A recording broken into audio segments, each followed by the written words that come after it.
Ladies and gents, boys and girls, Friday, June the 9th, 2023. Hope you're all doing well. Chris Phillips here, your host of the Spurs Up Show of the Daily Crow. As always, thank you all so much for tuning in here on this Friday, a very exciting Friday as the Gainesville Super Regional officially begins tonight at 6 o'clock, tomorrow at 3, and then Sunday, if necessary, down in Gainesville, Florida, with a trip to Omaha on the line. I see Brian Dean, Bruin Nation, Brendan, Travi, Ethan, Stephanie Lee, GA, Madison Duncan. What's going on? Justin Langford, appreciate you tuning in. Also those in the Big Cock Club Discord, head of the TDC Questions channel, the TDC Questions channel, to be sure your questions are answered there. Guys, again, a really exciting Friday. I am pumped up. The blood is already pumping. I'm so ready for first pitch and to get this thing rolling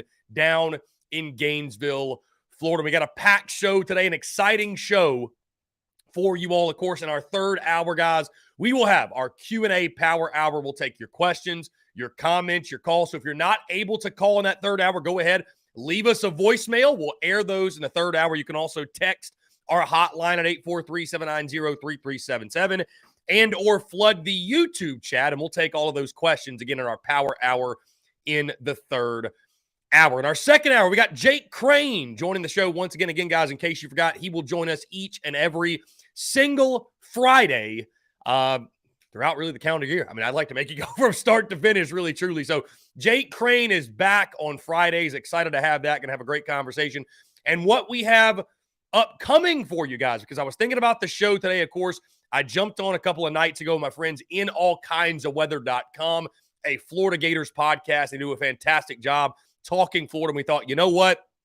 With South Carolina, Florida this weekend, why don't we do some crossover content, a crossover episode, if you will. And we had a fantastic conversation where you guys will be able to, hey, hear from yours truly, get the Gamecock perspective, but also a Florida Gator perspective and a Florida Gator breakdown. So if there's anything you don't know about Florida, hey, we got the full super regional breakdown here. Really, really exciting stuff. And I can appreciate those guys having me on the show. And I know a conversation you guys will all find great value in. So again, thank you all so much, guys. Let me remind you tonight, we will be tonight and all weekend, we will be at Carolina Ale House, specifically Carolina Ale House, Woodruff Road in Greenville, South Carolina. Be sure to check us out, guys. Yours truly going to get there around 5 o'clock or so. First pitch is set for 6, and I'm being positive, I'm being optimistic that weather will not be an issue. What did I tell you guys before? You can tell who is a pessimist and who's an optimist. If you look at a 50% chance of rain forecast and somebody says, we're not playing baseball tonight, man, there's no way. You're a pessimist. Like, it's okay, but you just are. I think that's the way a pessimist would view the weather. Me, the optimistic side, it'll pass. It's Florida weather. Of course, there's a chance of rain. We're going to play baseball uninterrupted all weekend long. And you know what? I'm just trying to speak it into existence, if nothing else. So again, guys, thank y'all so much. Again, we're going to be at Carolina Ale House tonight, tomorrow, and if it's necessary on Sunday, hopefully it's not, because the Gamecocks has taken the series in the first 2 games. But we'll be out there, Carolina Ale House, Woodruff Road in Greenville, South Carolina. If you are not in the upstate, hey, head out to your local Carolina Ale House. That is your super regional headquarters all weekend long. They got great specials going on right now. And if you come out to Ale House in Greenville, we'll have the towels on hand. We'll have koozies on hand. We'll also have giveaways for those who do come out. We've got special gift cards and gift certificates to Carolina Ale House, if you will. So be sure to head on out to Carolina Ale House, Woodruff Road, Greenville, South Carolina, and join yours truly to watch Carolina take on the Florida Gators in the Super Regional. So again, guys, really, really exciting stuff today. Really exciting show. And again, thank you all so much for the love and the support all week long. We're going to go ahead and jump into this conversation. Again, my good friends in allkindsofweather.com, they invited me on the show, and we did a bit of a crossover episode where we talked about the South Carolina side of things. We talked about the Florida side of things, and really just an all-encompassing Gainesville Super Regional preview.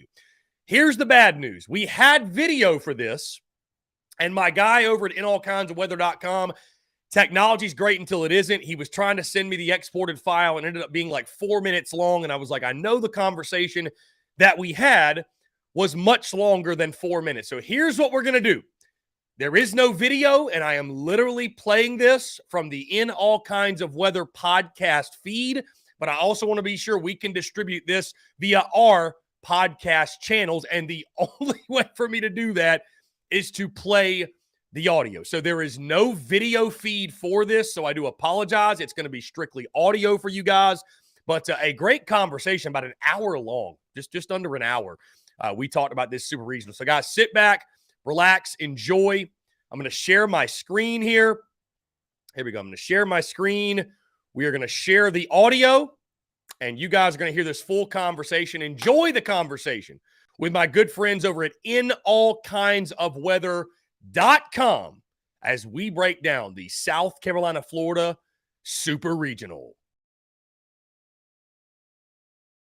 And I want to welcome to the show tonight Chris Phillips from the Spurs Up Show. He's going to be breaking down our opponent this week, the South Carolina Gamecocks. We're definitely looking forward to the rematch versus the Gamecocks this week in the Super Regional. A lot more at stake this weekend than there was in the regular season. So, Chris, welcome to our show. Chris and Neil, it's a pleasure, man. I appreciate you guys having me and excited for a fun weekend of baseball. Obviously, these two teams very familiar with each other, and it's kind of crazy when you think about over the years, the matchups between the Gamecocks and the Gators that have had so much on the line. And of course, most notably, we'll think back to 2011, the fantastic College World Series final, which maybe not so much if you're a Gator, but one of the more legendary finals, if you will. But these are two programs, two teams that are two of the best in college baseball. They're very familiar with one another. And this is kind of how it was supposed to be, right? Best on best to go to the College World Series, and looking forward to a fun weekend and chatting with you guys as well. You had to lead with that, didn't you? You had to lead with just throwing that in there. I couldn't help myself, man. I couldn't. Hey, I'll give you credit. 2010, though, right? You recall Florida won the final series of that season to claim the SEC East, and I think the SEC as a whole, but definitely the SEC East. But of course, as we all know, the Gamecocks went on to win the national championship. So it's funny how those 10, 11, and 12 teams for South Carolina, they didn't always win everything in the regular season. But, man, when it came to postseason, they just flipped the switch. I don't know what it's been, but no, yeah, it's good times, good time. Well, y'all, I mean, I hate to say this, but just to sort of set the stage for, I guess we can call it a rivalry, right? I mean, the teams have played on the biggest stage. They played for the national championship. Carolina's, I hate to say it, kind of owned Florida in all the biggest matchups. You beat us for the title in 11. You beat us in pool play to start the World Series in 2012. You beat us in the last game that Mick Hubert, our famous radio guy, ever called. And, I mean, it happens in other sports, too. You beat us for a spot in the Final Four in 2017. You beat us for a true SEC East championship game in football in the Swamp in 2010. You guys have more national championships than us. You guys lead the overall head-to-head series. And we only have one more trip to Omaha than you guys. So definitely what I would call a rivalry, but one that, unfortunately, Carolina has the upper hand in, and something we're trying to change this weekend. I thought for a while South Carolina was trying to be Florida 2.0, right? Taking Steve Spurrier and then Will Muschamp, guys. I was going to literally start a riot if they hired Jim McElwain. So I'm at least happy we didn't go down that route. Yeah. Well, hopefully you don't take Kevin O'Sullivan, because we definitely love him as our Gator manager. And it almost happened. I'm sure you guys heard the rumors about that back in 17. If Sully didn't lead the Gators to the national title, there was kind of rumblings around Columbia that he wanted to take the job. So it is crazy how South Carolina and Florida, there's this, like, to your point, I wouldn't call it like necessarily a true rivalry or one of the known rivalries, but the way they've crossed paths over the years is sort of unprecedented. So again, it just sets up another chapter will be written this weekend. Most definitely. Well, let's talk a little bit about that new chapter in the rivalry for baseball. Chris, I'll lead off with you, and then Neil will get into the Gators. But kind of give the fans an idea of how South Carolina's season has been. Have they matched expectations thus far, or were they a little bit underwhelming at this point? But now that they've gotten to the Super Regional, fans seem to be happy. Yeah, guys, I would say South Carolina definitely exceeded expectations, at least at minimum through the first 40 games. I mean, South Carolina, you could argue through the first 40 games of the year, they start out 34-6, and of course that sweep over Florida was part of it at Founders Park. I mean, I think you could argue they were the best team in college baseball. Of course, split with LSU. They didn't get to play that game 3 at Founders because of weather, and unfortunately there's a silly rule that you have 3 days to play 3 games, which I don't think makes a lot of sense.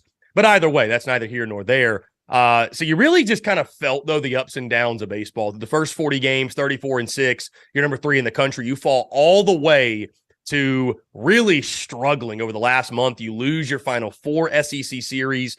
You fall out of the top 25. You go from number 3 to out of the D1 baseball top 25. You win a game in Hoover, granted over Georgia. Then you go 2-Q after that. And South Carolina, as a 39-win SEC team, which every other year you'd feel like would be good enough, their fate was truly in the hands of the committee just because of the skid down the stretch. And, guys, what's crazy, you look back, South Carolina actually had a losing record in SEC series. They went 4-5-1. Of course, that won the tie being the split with LSU, but they really benefited early on with all the sweeps, right? I mean, you swept Georgia, you swept Missouri, so you're able to sort of build up that SEC record, if you will. And South Carolina had a quality year, right? They were a quality ball club at SEC play, finished 16-13 in SEC play, but it was that major lull at the end of the season that I think stood out to most. And of course, this coming into the season was a big year for Mark Kingston. But guys, all in all, when you look at it, the Gamecocks as a whole, I thought overachieved. Mark Kingston, after last year, the abysmal year, right? You finished under 500 for the first time, I think, since 1996. They didn't sit on their hands, man. They went out. They got Monty Lee, former Clemson head coach, but also former Gamecocks assistant. They brought him in as the the hitting coach, because hitting last year was a problem. They then hit the transfer portal. And you look at how many portal guys have made an impact for them. They really took the Texas A&M model that Jim Schlossnagle implemented, right? A plug and play. And it's worked for him, man. Will McGillis, Gavin Casas, Caleb Denny at times. The list goes on and on of guys that have been there that have made a big impact. So, and then of course Ethan Petrie, the true freshman. I don't think anybody saw that coming, the type of year that he's had. And then, of course, you get the regional home berth, if you will, and you go into that. I felt confident. I know there were some out there because of the play down the stretch. And also, guys, South Carolina, you have to mention, they dealt with injuries, man. I mean, the injury bug certainly bit them at the last quarter of the season or so, but nobody wanted to hear that because all it was last year was injury. So, it was a bit of an up and down regular season for sure, with the highs being that first 40 games and the wear and tear of SEC play. And oh, by the way, I mean, the starting rotation just looks completely different than it did at season's beginning, outside of Jack Mahoney being in that game 2 spot. Will Sanders was not the Will Sanders we all expected. He's now in the bullpen. Noah Hall got injured for the year. So it's been an interesting year for South Carolina, but I will say I think that their depth has really shown, and also they are getting healthy at the right time. You could see the difference in the regional. They got healthy in that 8 days off they had between the SEC tournament and that, and it looked a lot more like that ball club we saw in the first 40 games of the season. So, guys, that's really the big question, and I think that's the question going into this weekend is,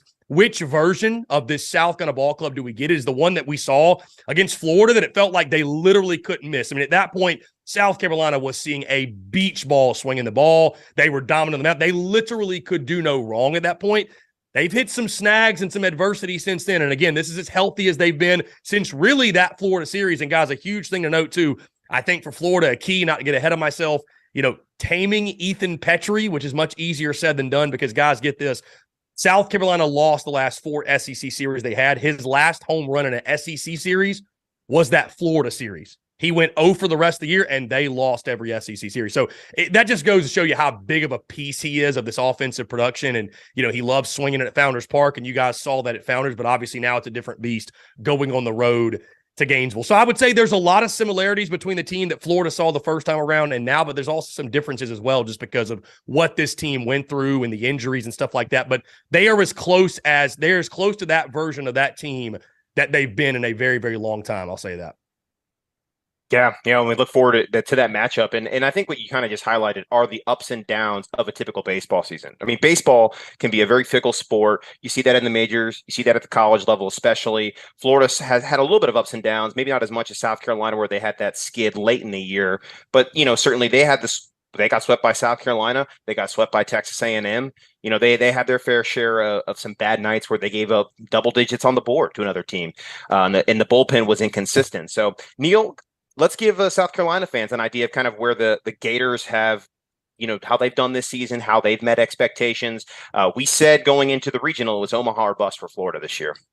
Yeah, I mean, I don't see any reason to really argue that point. I don't really see a counter to that, because, I mean, really, the Florida team that South Carolina saw was very, very markedly different than the team the rest of the country saw, because that was one of only 2 series Florida lost all year. Florida got off to a great start. They mercy ruled Charleston Southern in their first 2 games. They were hot early, and they stayed hot the whole year, minus the one series in Columbia and the series in College Station against Texas A&M. So the Florida bullpen was honestly just awful. I mean, the mantra of the show for Carolina fans is keep it respectful, but keep it real. It's never personal, but when something is as bad as blowing a 9-3 lead to Jacksonville in the 8th inning, there's no other thing that you can call it but abominable. So that's what the Florida bullpen was early in the year. Now, it got a lot better since then. The season progressed. Youngsters grew up. They got more reps. They got more game action. They got trial by fire. And now some of those guys that were very shaky at the start of the year are actually our most dependable guys. And Cade Fisher he just didn't have it early in the year. He went out and he threw 7 innings of shutout baseball against a very, very good Texas Tech offense. So that just goes to show the growth that can happen over a college baseball season. And it goes to show that just playing can make you better. In some cases, you might, I don't want to say get complacent, but just things happen. I think Chris, Chris, we'll call you Chris Phillips. I'll just call you first and last name to differentiate. But as Chris Phillips said, the wear and tear of college baseball season can kind of get to you. South Carolina had injuries, so you saw that kind of hurt them in terms of winning and losing games. But the Florida baseball team really didn't have a ton of injuries throughout the year. They pretty much stayed healthy. Wyatt Langford, I think, missed a week, if maybe a week and a half, I think it was. Other than that, they were healthy the whole year. There was some adversity. Brandon Neely got ejected. You did not see him. Carolina fans, you did not see him in that series because, I mean, I'm going to one-up you with the NCAA's ineptitude. You're talking about having to play 3 games in 3 days being stupid. Well, how about just pumping your fists and yelling, come on, let's go, and not taunting, not flipping anyone off, no profanities, not even gator chomping at the Georgia dugout. That was all he did, and he got suspended for 4 games. So we didn't have him in that South Carolina series, and he has been lights out all year, but particularly since he got back. So the Florida team that South Carolina fans saw, I know that the memories of that series are great, but I'm not going to give away my prediction, but I will say if South Carolina is going to beat Florida again in a series, you're going to have to beat the Gators at their very, very best and get ready for a much different challenge than what you saw in Founders Park that weekend. Yeah. And I think that's the best part about this matchup is that we're going to get South Carolina's best. South Carolina is going to get Florida's best. These teams seem to be riding really high right now. South Carolina coming off a 3-0 sweep in their regional. Florida overcoming some adversity, winning 3 games in pretty emphatic fashion, a 21-3 run after that loss to Texas Tech. And that was by virtue of really good lineups from both squads. So, Chris, you talked a lot about Ethan Petrie already, but give us an idea of maybe 3 other guys in South Carolina's lineup that could definitely make some noise this weekend. Well, I think first you got to start off with catcher Cole Messina. And, first off, before I get to the offensive side, he has done such a great job of managing this pitching staff. And I know Florida fans can attest to it as well. The value of having a great catcher and just being able to handle all these different personalities and all these talents. Because, again, I know Florida fans can attest because Florida, it seems like every year, Sully takes care of arms. And for that reason, he gets some big-time arms to come through Gainesville. And so you guys have seen it firsthand. But, what he does behind the plate, we've seen – Cole Messina battled some injuries. Obviously, you have a starting catcher. They're typically going to have those bumps and bruises. But the times he was out, the substitutes, there was a major drop-off behind the dish. So very happy that he is going to be behind the dish this weekend. But offensively, guys, I would say he is not only the leader on this ball club just by virtue of being a catcher, but he is the heartbeat, the heart and soul of this team. He's the emotional leader. He's the leader in the clubhouse. So I think Cole Messina is a guy, most certainly they nickname him Moose. I think he's a guy that needs to have a big weekend for South Carolina to be successful. Also, Braylon Wimmer, he's a spark plug at the top. If I recall correctly, he had a pretty good weekend against Florida that first go around. Again, a speedster at the top, has power as well. But again, just serves a guy that when he gets going, it feels like this entire lineup gets going. And then I have to mention Will McGillis, man, his return from injury. Florida didn't see him the first time around. He got hurt in the Missouri series and was basically out the entire year. But guys, my goodness, his return to the lineup for the regional, I mean, it was just night and day. And South Carolina finally went back, it felt like, to having a true leadoff man, right? They've been changing out and changing in so many different guys with Michael Braswell and Dylan Brewer and just trying to find a guy to fit in that spot. Will McGillis, man, it was seamless and he was fantastic. And I think having him back, a quality hitter that came from Southern Miss. They acquired him via the transfer portal. He was a guy that had played really, really good baseball for the Golden Eagles. That's a great program, right? They're in the Super Regionals yet again, hosting the Tennessee Volunteers, which I know Neil shed a tear when Tennessee didn't get the host for the Super Regional, by the way. I know he was really heartbroken over that. But man, I'd say Will McGillis at the top. He's sort of the tone setter, and he's just such a capable hitter. Again, he has power. He has speed.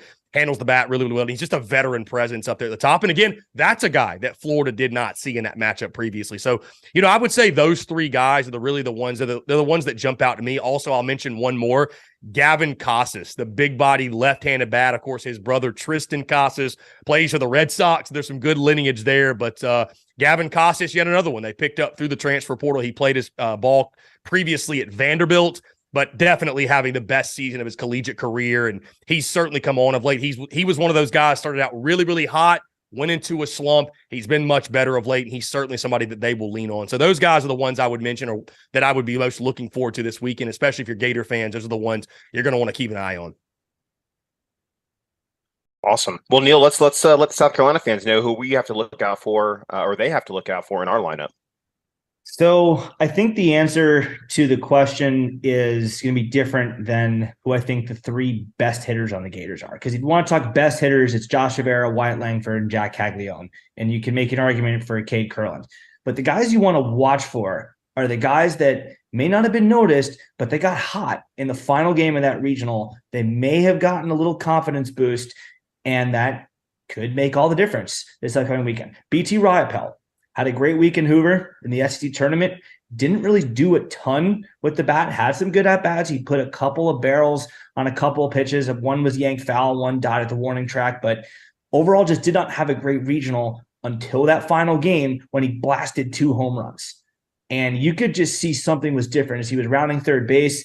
I mean, from my seats, especially right behind home plate, by the way, thank you to my ticket guy for that. Really appreciated that hookup. But from that vantage point, you could see him rounding third base, and there was just something different about him. You could just see that he had found something. He had found an extra reserve tank of confidence. He had found maybe some relief. Maybe that was going to be what frees him up to swing the bat a little bit more effectively and not be too tense at the plate. I don't know exactly what it is, but there was something that you could just feel, an energy that you could just feel in that stadium after that second homer. So watch out for him. Kurland has been slumping a bit recently, but another guy that came through with a nice hit later in that final Texas Tech game. He had been hitting 400 earlier in the year. Obviously, that was against the likes of Charleston Southern and Siena, so I don't really know what you want to make of that. But even going into the series or the season finale against Kentucky, his average was 326, and now it's barely 300. I think it's 301 and a half if you want to be completely accurate. So big slump from our leadoff guy, and Sully has stuck with him. There he remains at number 1 in that lineup for the Gators because Sully has faith in him, and he came through late in the game. That run didn't mean anything. I mean, he didn't even score. That hit didn't mean anything. The run that he would have scored had he scored would not have meant anything, but that was a nice thing to see for Gator fans, that, hey, the leadoff guy that Sully has been trusting all year long came through for us, and that's a bat that South Carolina does not want to see get hot in the Super Regional. And Colby Halter has really struggled at the plate all year for Florida, but against one of Texas Tech's better pitchers, Brandon Beckel, he got 2 hits in the final game after not really doing much of anything again for the rest of the regional. So if those 3 bats get hot, I think South Carolina is in some pretty big trouble, because I think every Gamecock fan out there knows the 3 big ones that we talked about, or that I talked about at the top of this little monologue, in Rivera, Langford, and Caglione. Caglione hit a homer in the second game against Carolina. That gave the Gators a very short-lived 1-0 lead. But I think everyone who even has a passing interest in college baseball knows that he is the quote-unquote Shohei Ohtani of college baseball. I use quotations because the pitching has been very up and down, but he leads the NCAA with 31 home runs. Average is pretty good too. It's not like he's one of those guys hitting 210 with a bunch of homers. He's hitting well above 300. And Josh Rivera taking a big step as a power hitter this year. He's added that distance ball to his game. He was a very good spray hitter, but now he can hit the ball out of the park. And Wyatt Langford, again, after an incredible year in 2022, doesn't quite have the home run numbers he had a year ago, but the average is still ridiculous. He's hitting well above 350 for the year. Was hitting 400 just a couple of games ago before going over, I think, in the last game or two. But those three bats are always a threat to hurt anyone. If the other three guys I talked about also find their bats, it's a very different series than if it's just those three guys who are raking. I just wanted to really quickly, by the way, speak to Josh Rivera, because I remember being at the series in Colombia in 2021, and I don't think he was even hitting his body weight at that point. So I tell you, to watch the progression of him as a hitter it's been wild, man. I mean, if you'd have told me he was going to hit 357, I would have probably raised an eyebrow, but he's turned into a fantastic shortstop, that's for sure. Yeah, most definitely. There's no way that Florida probably has a success this season without the progression of a player like Josh Rivera and some of those younger players like Neil had mentioned. So most definitely, it's impressive to see. But we've talked about the bats, we've talked about the power and the ability to put a lot of runs up on the board from both teams now. Let's talk about the opposition, who's going to potentially stop that. So, from the Florida perspective, Chris, we said that the key to Florida advancing far into Omaha was the consistency at pitching. We know that we can put up big-time runs every night, but can we hold teams to, maybe under 5 runs? Can we get starting pitchers to be consistent and give us some quality starts, and can the bullpen come through? I think Florida, from our side, we've finally seen that come to fruition with the bullpen, where they didn't necessarily have that consistency in the regular season. So give us an idea and you mentioned it at the top, the starting rotation for South Carolina is much different now than it was even when we faced South Carolina earlier this season. So first, give us an idea kind of what the starting pitchers will be, who the starting pitchers will be this weekend, what that looks like for South Carolina, and then on the flip side, the bullpen and who we might see there. Yeah, guys, it's funny. I feel like South Carolina and Florida, these two ball clubs actually have a lot of similarities, because it's like the offense is there. Can you get enough out of the pitching? If you get dominant pitching, you feel like on a night in, night out basis, you're going to get enough from your offense to really make some noise. And when you look at the starting rotation, guys, it's funny, nothing official has been released yet. And I think the big question is, what is South Carolina going to do with Will Sanders? I do not expect him to be in a starting role, just because from the physical standpoint, he pitched in the regional, looked really good, looked like that vintage dominant Will Sanders. And what's so interesting is that, guys, when he had that great game against Florida, and I mean, he was great, right? I've got his career stats against the Gators right here. 18 innings pitched, 2 ERA, 29 strikeouts, and 9 walks. I mean, he was porous for most of this season. You ask any Gamecock, but I don't know what it is about Florida. He just turns on a switch. He mentioned after the game, I don't like Florida. I don't know if something happened when he was in high school and he felt disrespected. These guys, they find whatever it takes, right, for motivation or what have you. So I don't think he'll be in the starting rotation. I think you'll see South Carolina stick with what worked last weekend, with the righty James Hicks going in game 1 and Jack Mahoney going in game 2. And I think game 3 is just going to be kind of a TBD. Mark Kingston did mention he could potentially start, but it would surprise me again, because Will Sanders was one of those guys, was out for a couple of weeks with a lower body injury. I think it was an ankle injury, we now know. So it's like, is he physically ready to go out and start a game and throw 70 pitches, 80 pitches, what have you? So I think you're going to expect to see Hicks and Mahoney in games 1 and 2.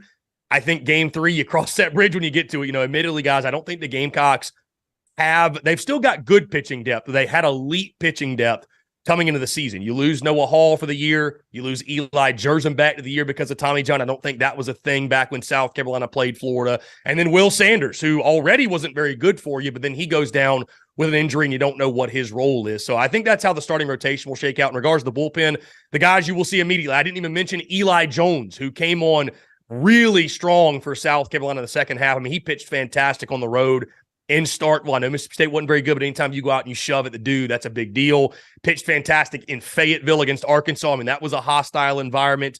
So I think he's a dude for sure. He's going to be one of your first out of the bullpen. And Mark Kingston, here's the thing, guys. Expect the unexpected when it comes to Gamecocks pitching, because Mark Kingston's such an analytical dude. He loves the matchups. He's going to go where the numbers tell him to go. So this is our best guess for sure, but I even said it last week at this time when people thought that Eli Jones would be the game one starter. And I said, do not be surprised. Like, literally expect the unexpected when it comes to pitching matchups. And lo and behold, James Hicks starts game one unexpectedly. So, hey, it could be James Hicks. It could be Eli Jones. It could be Jack Mahoney. I really genuinely have no idea. Of course, we'll find out later in the week. But in some capacity, Eli Jones, I think he could be one of your first out of the bullpen. Chris Veach is the closer. He's been great for the Gamecocks, has that filthy changeup, I think is one of the best pitches in all of college baseball. Cade Austin has been a reliable bullpen guy for you. Been inconsistent at times. The Gamecocks have somewhat battled what Florida battled with, bullpen inconsistencies. I feel like that's kind of a common thing in college baseball, honestly, finding those guys. But Cade Austin, for the most part, has been really good. And then you've had some other role guys there as well. But those guys I mentioned, those are the main pieces. Matthew Becker as well, who started a lot of game threes for you, but started against Campbell, was shaky. I think most Gamecock fans would prefer to probably see him come out of the bullpen. Lefty with good stuff, but has just been getting a hit around of late. So, again, you don't have that elite depth I think you had before the season started, because they truly had elite depth. And because of injuries, that's taken a hit. But you've still got, I think, enough quality pitching depth, high quality pitching depth, to get through and win a weekend like this. But the guys you have, obviously, they got to be at their best. And it does start with that starting rotation. And guys, that's really my key for the Yardcocks this weekend is, can they get the pitching good enough to go with that offense and give themselves a chance to win? Yeah, and I mean, not to spoil my kind of key and prediction, but I think pitching is really going to rule the day in this series. I think we're going to see both teams bring their A game when it comes to both the starters and the bullpen. Not to cut you off, Chris, but when it comes to the postseason, man, we talk all year about hitting and launch angle, and great pitching beats great hitting, man. It's the teams that have the arms at the end of the day, and the guys that go on the bump and give you special performances that typically go all the way and win it all. So 100%. I mean, think back to that matchup, at least in game one of that epic final against Florida and South Carolina. It was a defensive pitchers duel back then, and you think back, fast forward to 2017. That was not Sully's best squad that won the national championship. I would argue it was probably the 2016 squad that got beat the year before in Omaha. But the reason why they ended up winning in 2017 was ultimately because of guys like Alex Fayedo, Brady Singer, Michael Neely, or Michael Byrne, rather, that were, just on fire at the end. So definitely, I think whoever has the better pitching in this series and ultimately in Omaha is going to get far in advance. So Neil, let's talk about the Gator pitching. We've led with it a lot with how our starters have, I think been pretty solid all year. Not great, not elite, but really good. And we've had some good performances leading up to that regional final win. And then the bullpen, while we say inconsistent, has started to find its stride. So let's give the fans a preview of what they can expect from our staff. Yeah, so Florida's pitching is exactly what you said just now. It's good. Maybe you could call it great. It's not elite. There's a very clear, hard no when you ask, is this one of the elite pitching staffs in college baseball? Because it's not. Because Brandon Sproat has a tendency to have slow starts sometimes. We've seen that against teams that are frankly not very good, like against Georgia. He had a very, very slow start. Just not hitting his spots. Guys can barrel them up. He can walk a couple guys here and there, and it might get away from him. South Carolina fans remember that he was fine, but he had some issues here and there with location, and it kind of resulted in him getting yanked, I think, before Sully would have liked to have yanked him. And then, it all went downhill very quickly after that. But Hurston Waldrop, a guy that I think is going to be very, very hot commodity in the MLB draft, as well as Sproat. I mean, Sproat and Waldrop both have 12 to 15 different scouts from MLB teams per game just going there with radar guns to watch them pitch.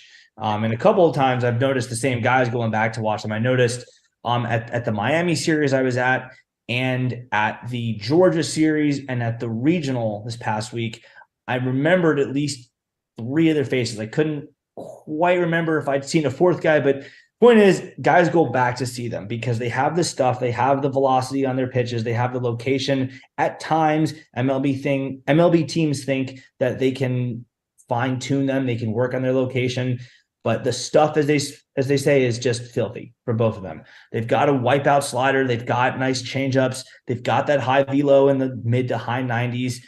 They're guys that can go out and can reliably give you 5, 6, 7, even if their pitch counts are low enough, 8 innings of quality work.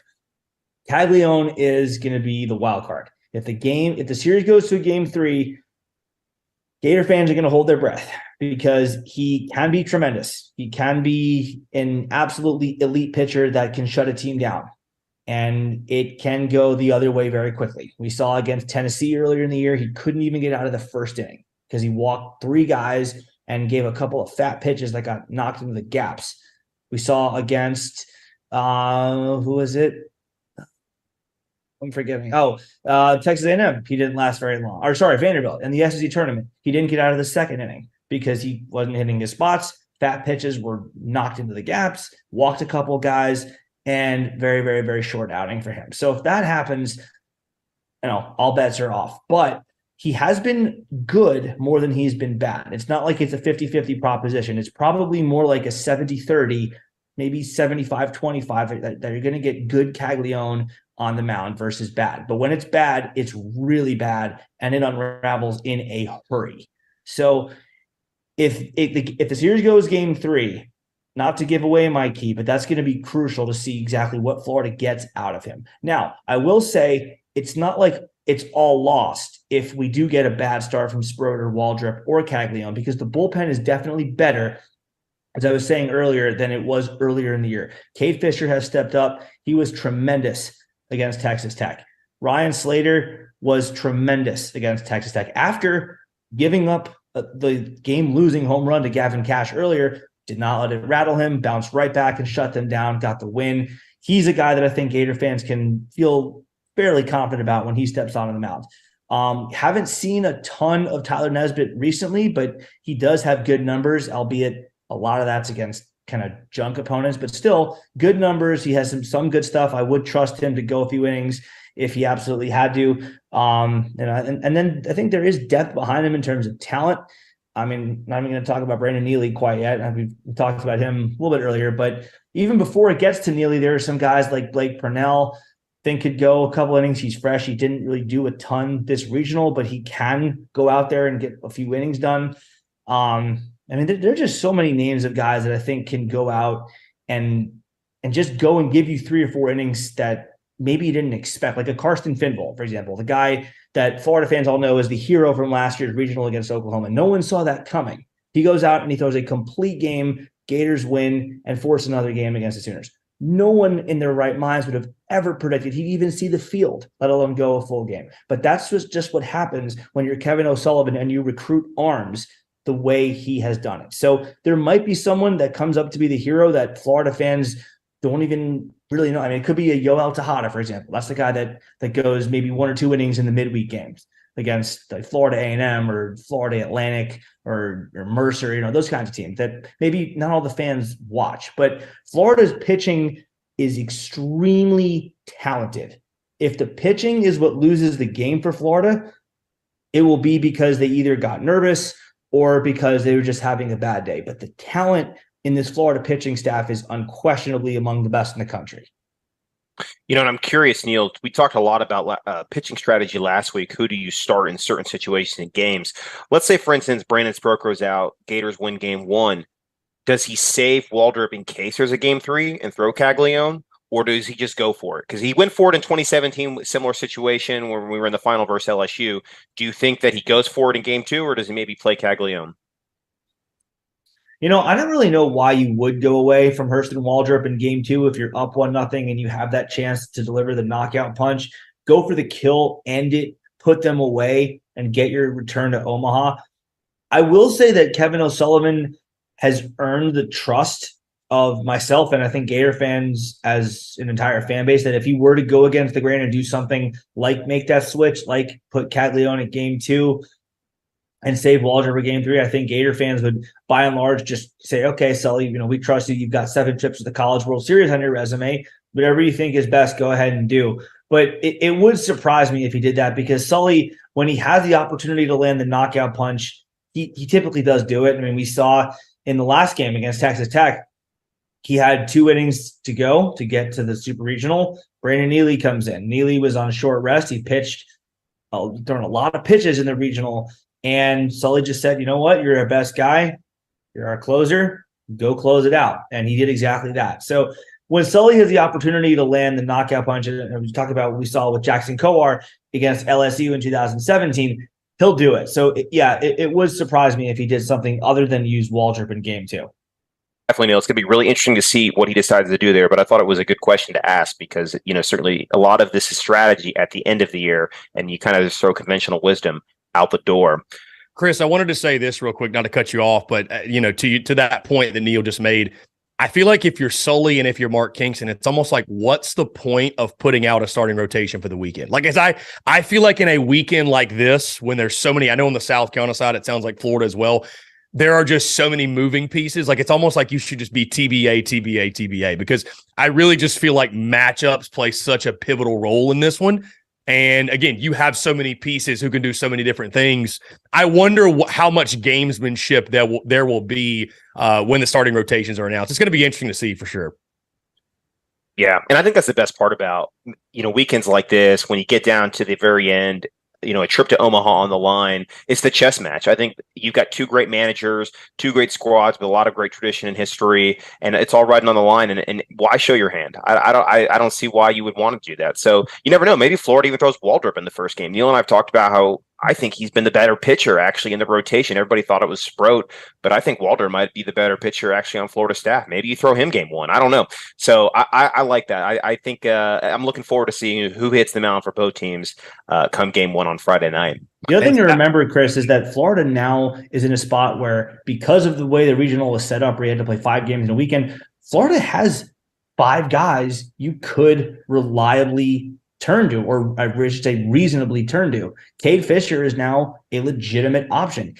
He had never pitched more than 4 innings at a time all year long, but then he goes out and gives you 7 tremendous innings against Texas Tech. He'll be fully rested by the time he goes out for a potential game 3 next weekend. So if Sproat pitches great and Florida wins game 1, Waldrop does well, game 2 is close, do you go to Caglione or do you go to Cade Fisher? Because I could see them starting Fisher. I could see them starting Ryan Slater the next day because they have done that and done well in those roles. So TBD, TBD, TBD, I think is something that South Carolina and Florida could very well do. Florida having 5 options, I think 5 legitimate options to go to in those 3 spots. Mm-hmm. Yeah, I was looking back, guys, at the game that Brandon Sproat pitched. It's interesting. He actually wasn't as porous as I recalled, right? I mean, it was a 4-3 game, I believe, when he came out. He pitched 5 2/3, 4 earned runs, which I think, guys, I mean, against the South Carolina offense at their home ballpark, that's not a bad start. Like in college baseball, that's not a terrible start, but it was the bullpen the Gamecocks took advantage of with Philip Abner, who could not get a single out before he gave up 3 earned runs. And, of course, Tyler Nesbitt at the end that gave up the 5 runs there late, which only one of those was earned. It's crazy. But anyways, just looking back at that, I was thinking maybe they'd be wise to switch up Sproats or what have you. But he actually wasn't as bad as I recall. But obviously, I know he and that entire Gators pitching staff, they want their vengeance for how things went at Founders. Most definitely. Well, let's get to that. Let's talk about it. Prediction time. Let's talk about who you are most fearful of from the South Carolina side, Chris, and then Neil, from the Florida's perspective, who from South Carolina you fear the most, and then kind of get into your keys to the series, your percent chance you think each team has of advancing, and then ultimately your prediction of who advances and in how many games. We'll start with you, Chris. Yeah, I'd say the Gator that gives me the most concern is probably Jack Caglione, honestly. I was going to say Wyatt Langford also at the top, but that 1-2 duo, at least I know they were when they played him back in Columbia.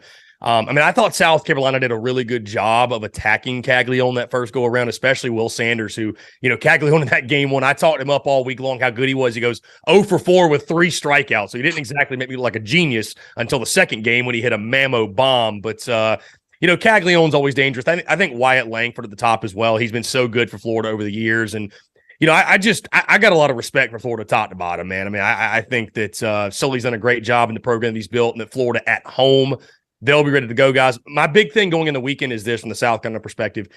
It's really hard to beat a team 5 times. Like, it's not one of those things I heard somebody say you kind of wish the sweep didn't happen. I'm not going to go that far, but it's just realistically, like, over the course of a season, right, you just, man, if South Carolina's to go 5-1 against the Florida Gators, they really just were the superior team in 2023. At least that's what that would tell me.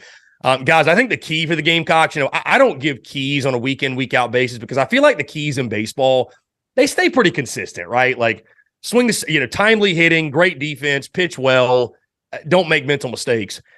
The key for South Carolina, I'll say this, is to win game one. To me, that's the key. I just think that South Carolina still got quality pitching depth. They don't have elite pitching depth. And I also think the series being in Gainesville, I mean, that matters, man. Like playing at home versus on the road. This is a Gamecocks team that, one of the reasons I was so confident in them going in the Columbia Regional is because it was in Columbia and it was at Founders. And not only were they getting healthy, but it's at the friendly confines, a place that going into last weekend, I think you had gone 26-7 going into that weekend. I mean, it's just much tougher to play on the road in a hostile environment. I think, guys, if South Carolina is going to give themselves a shot in this one, I think they need, or if they're going to win it, I'll say, I think they need to win it in 2. I think if it goes to a game 3, it massively favors Florida, obviously being on the home field. I like what the Gators have in the pitching department just a little bit more than South Carolina. Huge weekend for Ethan Petrie. Like we mentioned, the numbers don't lie. The last time South Carolina had a successful 3-game set against the SEC team, he went off. And guess what? When he didn't down the stretch, they didn't win many games. So Ethan Petrie's a key guy there. I'm sure Florida and Sully, they're going to have a plan for him. I'm sure the plan is do not let this guy beat us. But the good news is he's protected again with guys like Braylon Wimmer, Will McGillis, Cole Messina, Gavin Costas. So it is a bit of pick your poison as it is with the Gators lineup as well. In regards to prediction, guys, I say Florida takes the series. I think it's a 3-game series. I do think the Gamecocks actually will win game 1, which is a bold statement to make, saying as I don't know what the rotation is yet. But I think South Carolina either way will force this to a game 3. I think it's one of those classic South kind of Florida series. But I just think right now Florida's got a little bit more. And guys, unfortunately, I mean, the going on the road factor is a factor. It just is. The fact that Florida's hosting this Super, the fact that you already swept them. And again, like I mentioned, it's just really hard to, after you've swept somebody, beat them 2 of 3 again. So I think Florida, I will side with the Gators. I'm like 51-49, though. I think it's a coin flip. I think it's going to be a great series. If that South Carolina offensive attack that, showed up at Founders Park in the first series, if that shows up, then you got a great shot. But as Neil mentioned, you didn't have Brandon Neely in that either. And that was a huge factor because the bullpen for Florida was not very good that weekend. So, South Carolina is going to have to get creative on the mound. They don't have quite that set rotation that Florida does. And I think they'll hang tough. But I think at the end of the day, I think Florida will have just a little bit more to outlast South Carolina. And guys, honestly, admittedly, you guys will love to hear this. I had Florida as an Omaha team when the bracket came out. So that'll tell you right there what I think of the Florida Gators. And I think Sully and that crew will find themselves in Omaha at the weekend's end. Very interesting. Well, you took my talking point because I was going to talk about all the ways in which Ethan Petrie terrifies me as an objective, Gator fan, but you took him. I guess if there's number 2, because there's a big drop off between the guy that scares me the most and the guy that scares me the second most. I guess I'd say Cole Messina. He's hitting, I think, 313 on the year. Definitely a very good hitter, certainly an above average SEC baseball player from a hitting perspective. But I mean, Petrie has to be the guy. He has to be the guy that, you said he came out of nowhere. No one expected him to be the guy that would just terrorize the entire SEC this year. He was, and Florida's going to have to deal with him again. So, as you said, don't let him beat you. Make somebody else be the one to deliver the clutch hit. I don't even care if you walk him. Fine. Make someone else be the guy that puts the barrel on the baseball, finds a gap, finds a hole between short and third, and delivers the clutch hit. So if Florida is just a little bit more careful with him than they are with the rest of the Carolina lineup, I think that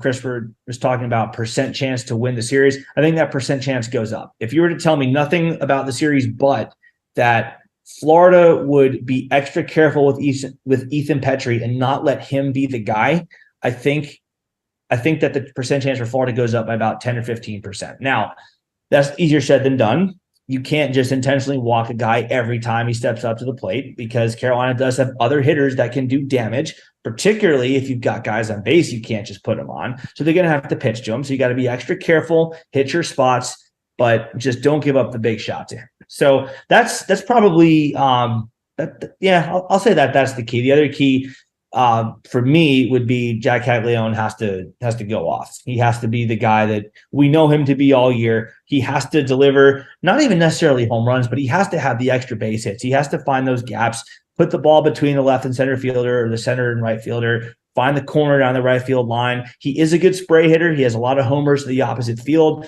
So I'm not really worried about him getting jammed too much because he is more than happy to go the other way. But he has to be a big factor for the Florida offense. He cannot have his bat go silent. I think if he shows up at the plate and the Florida pitchers are extra careful with Ethan Petrie, Florida's chances to win the series are significantly better than if those two things do not happen. So prediction-wise, Chris, I'm with you that I think South Carolina wins game one. I think that there's just something about something goes wrong with the Florida offense because there's something about a slow start that this Florida team has had a lot this season. That the bats just go cold in the opener or the first game or two of a weekend. They take a while to warm up. And Carolina, I feel like, is going to have a big inning where they just jump all over, whether it's Sproat or a reliever. I don't know, but I feel like they're going to have that big inning at some point in game one. I'm not saying that they'll run away with it like they did the first game of the regular season series where they mercy ruled us. But I feel like they're going to go off for maybe 4 or 5 runs and put Florida in a hole that they don't come back from. So I think Carolina will take the opener against the Florida Gators. I think the pitching depth and an increase in productivity from the Florida bats are going to turn the series in game 2. I feel like after maybe a bad start to the weekend, I think Wyatt Langford's bat will wake up. I think Josh Rivera's bat will wake up. They're going to remember, hey, we're playing in our home park. This could be the last time we ever see this park. Let's not have that happen. Let's go out. Let's do our jobs. Let's be a little bit more patient. Working pitch counts, something that Florida has been honestly simultaneously good and bad at this season. You see a lot of guys swinging sometimes on 3-0 pitches that I personally can't stand, but a guy like Jack Caglione has the green light to do that. But for the most part, the Gators have done a good job working pitch counts, fouling off a lot of pitches, making guys have to throw that perfect pitch, spoiling 4 or 5 of them and making them go deep into that tank of energy before, oh my God, they've thrown 12 pitches this at-bat.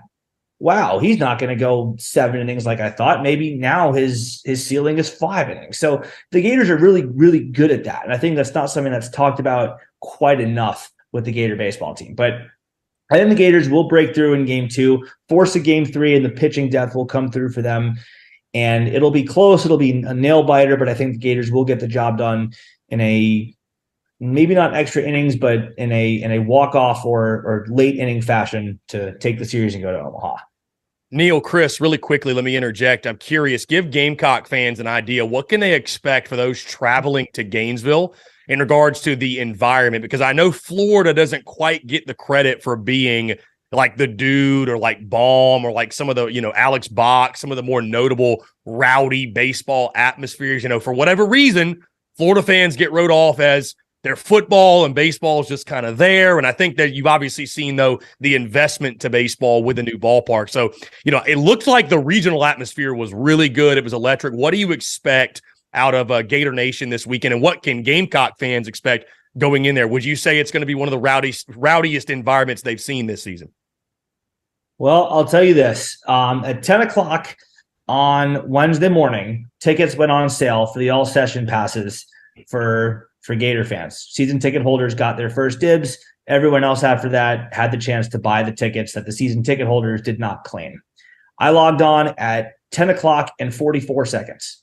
There were 614 people ahead of me in line. That should tell you what Gator fans think not only of this team, but of what's at stake this weekend. They know this is a big series.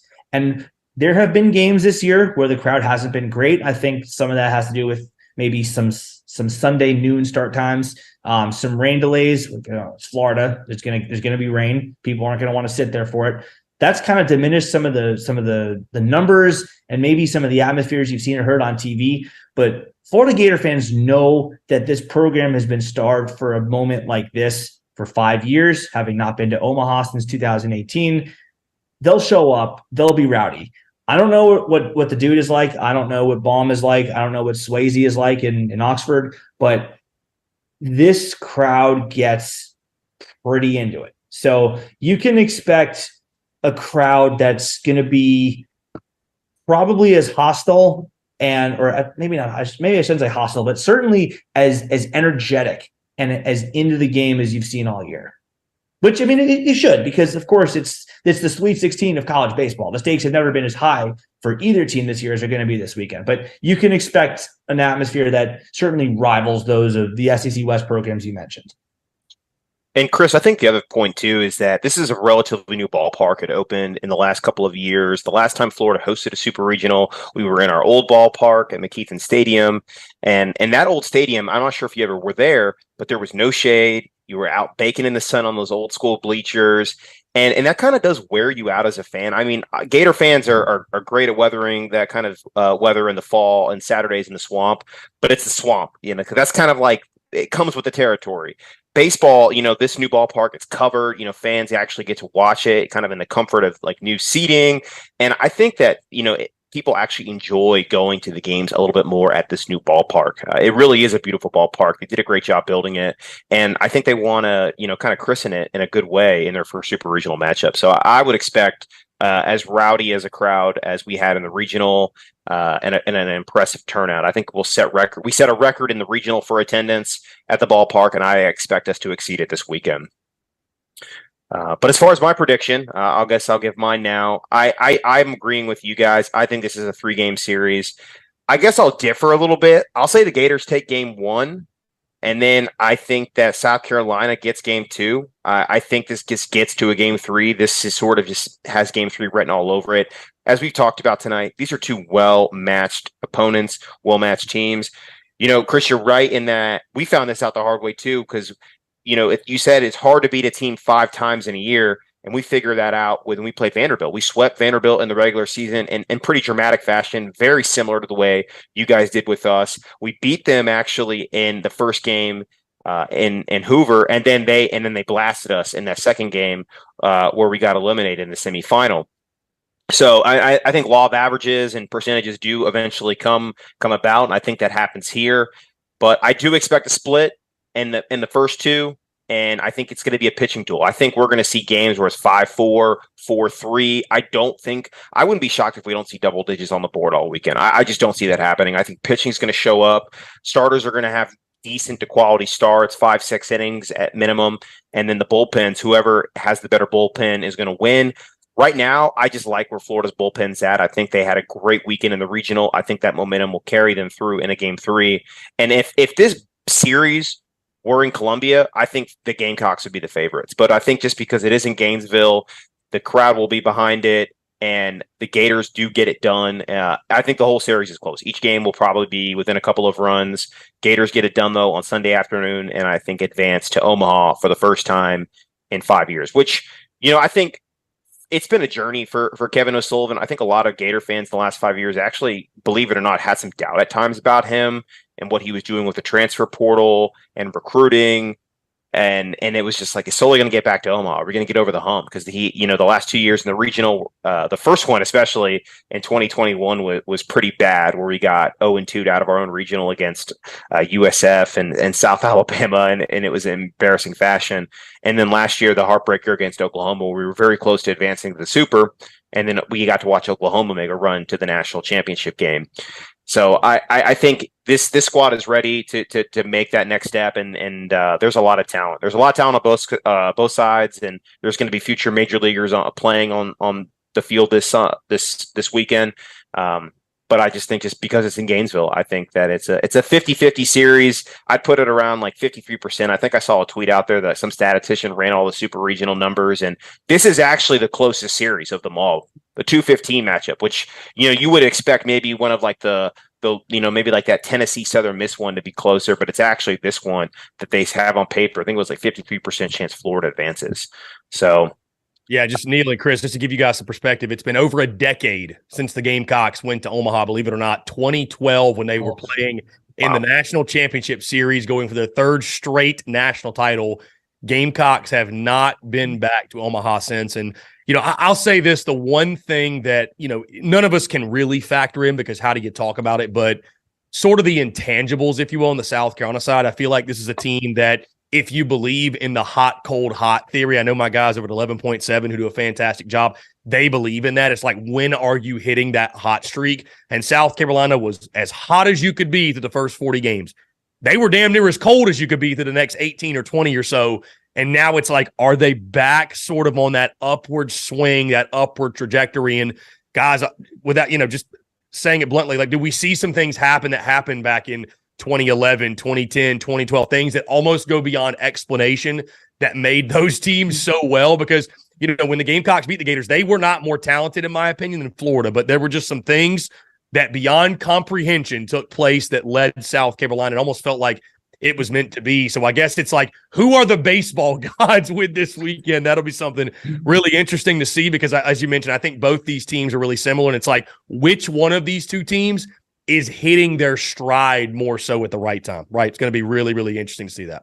Yeah, well, you're going to talk about things that just go your way. Bases loaded, no outs, and you have 2 ground balls that get snagged by Scott Wingo, and he throws them both out at the plate. The second time, it's a double play to end the inning. And then you have a guy on second who base hit in the left field. You think he's going to score? No, he's gunned down at home. So hopefully, and the funny story, Neil, about that, the guy that threw him out, I've had him on the show, and I've had tons of guys on the show from those teams.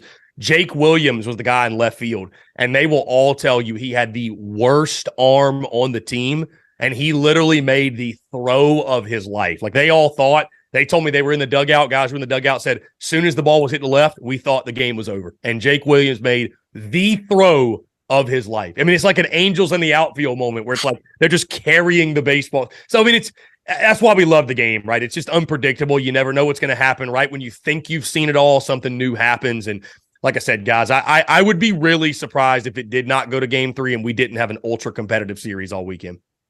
Well, one more thing I want to point out, I forgot to mention this in my little closing monologue, but Chris Phillips, you talked about Gamecocks being a very different team on the road than they were at home. Did a little research. South Carolina, in their final 3 SEC series, was 2-7. Their final 3 SEC road series, was 2-7. And were held to just 3 runs or fewer in 5 of those 9 games. Very different. Sounds about right. Yeah, that sounds about right. Yeah, this team, just different. I don't know how else to explain it, man. They were just different. I mean, Tennessee was the same way. They were abysmal on the road this year, and outside of coming to Columbia, of course, but nah, man, especially down the stretch, the Gamecocks, for whatever reason, just went on the road. And, they played some good teams, too. Let's not get it twisted. They played at Vandy. They played at Arkansas. They played some really good teams on the road. That at Kentucky, who's in the Supers. And, the big problem with the Kentucky series was you got swept, right? I mean, you guys know, like, you lose 2 of 3, that's one thing. But it's really the sweeps, one way or the other, that really swing your season. I mean, again, you look at the Gamecocks, and they had a 16-13 SEC record, but they had a losing SEC series record. And it was thanks to the sweeps that, if you don't have those sweeps, if you just win 2 of 3 instead of sweep, I don't think the Gamecocks are hosting a regional. So it can swing your season one way or the other. But to your point, man, South Carolina, especially down the stretch, they were abysmal, and they were up against it. And, when you're injured and you're playing young guys and it's a ripple effect, right? You got multiple guys going in different positions and your lineup's all shaken up. And then you factor in you're going against the best of the best that college baseball has to offer on the bump. Yeah, it's not going to bode well for you. So those numbers do not surprise me at all. Yeah, well, we all look forward to it. It's going to be an exciting matchup, and it all begins Friday night at 6 o'clock. You can watch it on ESPN2. I know Neil is going to be traveling down to Gainesville for the series. As you mentioned, he got tickets. I myself might try to make it. If there is a game 3, I will try to make it actually on Sunday. But I'm looking forward to it. It's going to be a great series, great matchup, and hopefully a lot to talk about in the future. And Chris, I think I can speak for Neil. We really enjoyed having you, talking and collaborating on this one. And certainly we enjoyed talking about baseball, and hopefully in the future we can do more of this, maybe even talk about football this upcoming season when the Gators travel to Columbia. Yeah, guys, I really do appreciate you having me on, and looking forward to a fun weekend. This is always fun, collabing and everything. And the matchups with the Gators are a lot of fun. And again, it's always great to talk with you guys. And it's great to talk with people that love college baseball too. We have a great game, and maybe at times it's under-marketed and under-televised and underappreciated. But the love and the passion that people have that do tune in, it is not questioned. That is for sure. You can definitely feel it. So again, looking forward to a great weekend. And guys, let's definitely do it, man. I think these crossover episodes are great, especially for the value of both fan bases and getting sort of kind of the Gator perspective and the Gamecock perspective, and would definitely love to do it again soon. Yeah, man, we loved having you on. Great conversation. I mean, Chris said it, spoke for me. I can confirm he does speak for me when he says that. This was a great conversation. Look forward to having you again for football. But first things first, looking forward to a very exciting series this weekend. Hope the Gators win. But, you know, as we've all said, it could go either way. It's a very close, very, very closely contested matchup this weekend. So, yeah, I mean, thanks for all the time that you spent with us tonight. It's been super long pod, over an hour now, but it's because we enjoyed talking about it, because like you said, the passion of those who do love college baseball is unquestioned and undoubted, and we could go on and talk for several more hours about what's happening this weekend. But we really appreciate your time, man, and good luck to y'all this weekend.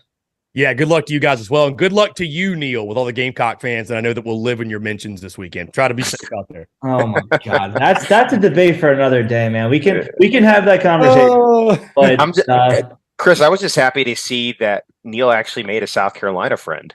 That was fantastic. Hey, I'll be your friend too. So now you got two. So. Oh, sweet! I got two of them. Damn, I'm really. I might just be a popular guy, Neil. You're a popular guy. I feel so blessed right now. I can't even begin to tell you how grateful I am to have made multiple South Carolina friends. But yeah, man, it's not all of them. That was probably an L that I should wear. I kind of painted the whole Carolina fan base as just terrible, and it's obviously not. But I was just unlucky. Chris Phillips and I were talking off air about this a couple days ago. I think it was just bad luck that I had 3 separate bad experiences with Carolina fans. Putting their hands on us, threatening children, getting kind of racially off the grid there, but. Yeah, I mean, it doesn't reflect the entire fan base. I know that, and I hope I can have more good experiences with them this weekend. Well, Neil, coming from a Gamecock content creator, my man, I deal with it as well, so it's all good. I feel you. Nice to know that I have company there.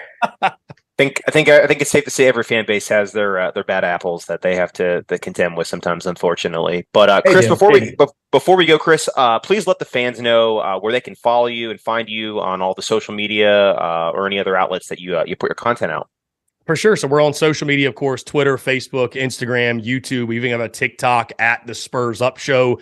We do a daily live show, which airs noon to 3 exclusively on YouTube, and we actually take questions, comments, and calls. So any Gator fans might want to chime in, talk some baseball, talk a little crap, whatever, ahead of the series. We actually have a Gator fan tune in right now who from time to time he'll pop in and say, go Gators and what have you. And it's all fun. The beauty's in the banter. I truly enjoy it. But that airs noon to 3, Monday through Friday on YouTube. And then, of course, the podcast drops after the fact every single day at 5 p.m. Eastern, iTunes, Spotify, Stitcher, Google Podcasts, wherever you get your podcasts. Of course, you can check us out there. So just look up the Spurs Up Show wherever you're at, and you'll probably find us. But no, guys, again, I appreciate it, man, greatly, and looking forward to engaging all the great Gators this weekend. And like I said, just hoping for a great weekend of baseball. Awesome. Well, thanks for coming on, Chris. Have a good night, and best of luck to both teams this weekend. Appreciate you guys. And before you go, Chris, just let the Carolina fans know where they can find us.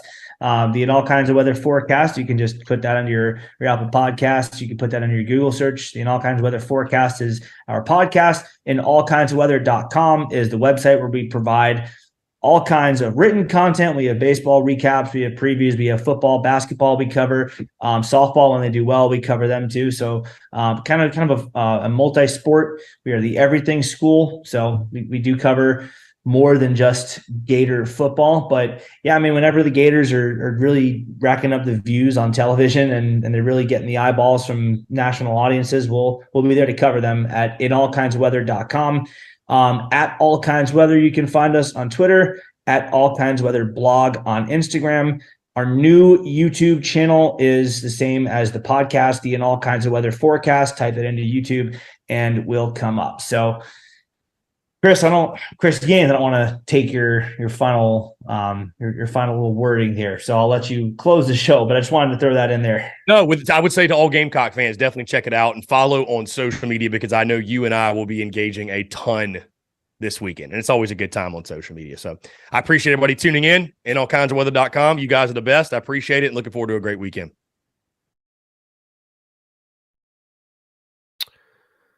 Okay, that was our convo with allkindsofweather.com, a full breakdown of this weekend. South Carolina, Florida, starting tonight, 6 o'clock first pitch in game 1 of the Gainesville Super Regional. Really pumped. And again, I appreciate those guys. Neil, his co-host Chris of InAllKindsOfWeather.com having me on. Had a blast chatting with those guys. And again, hoping the Gamecocks are able to take the first 2 games in the series early and we can talk a little junk to the InAllKindsOfWeather.com guys. But really looking forward to it. I see all your comments, everything else. You guys reacting to the conversation, if you will. So, again, thank you all so much, guys. We're going to jump into a quick break. On the other side, we got my good friend Jake Crane, who will call in as soon as we get back from the break, and we'll have a great conversation with him. Guys, all that and more on the other side. You're tuned in to the Daily Crow.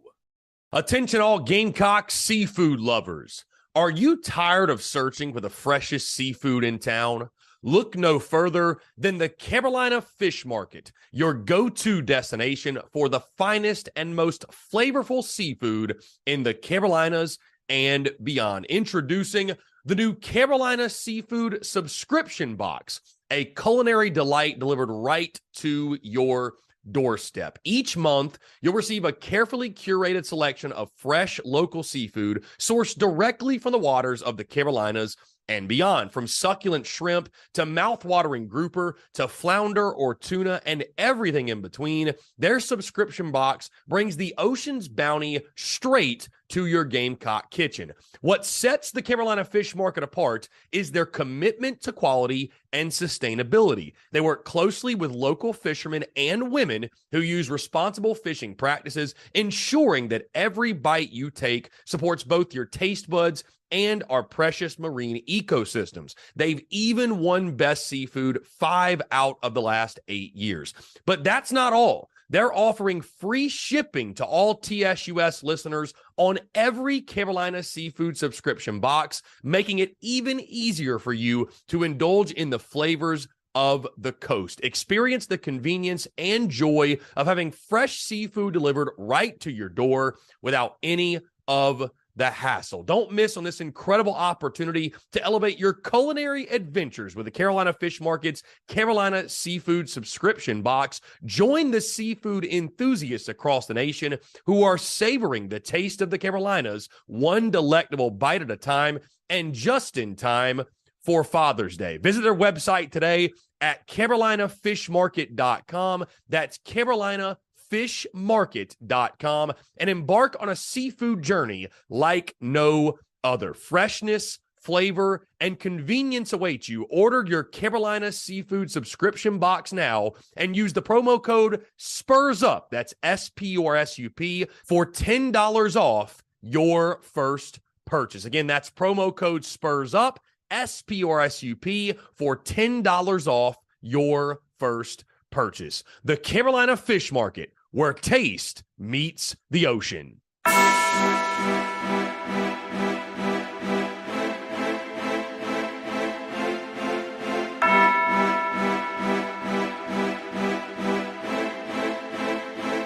Muscle Dougie, ho.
All right, what's up, guys? We are back Friday, June the 9th, 2023. Again, appreciate each and every single one of you tuning in. We got my good friend Jake Crane, who is about to call in on the show. We're going to talk some ball, even some baseball as well. Again, guys, thank you all so much. I know that was a bit of a long conversation in that first hour, but I appreciate you all sticking it out and sticking through it. Had a great time chatting and talking baseball with our good friend in all kinds of weather.com as we get you ready for the Gainesville Super Regional all weekend long. That being said, let's get him on. Jake Crane.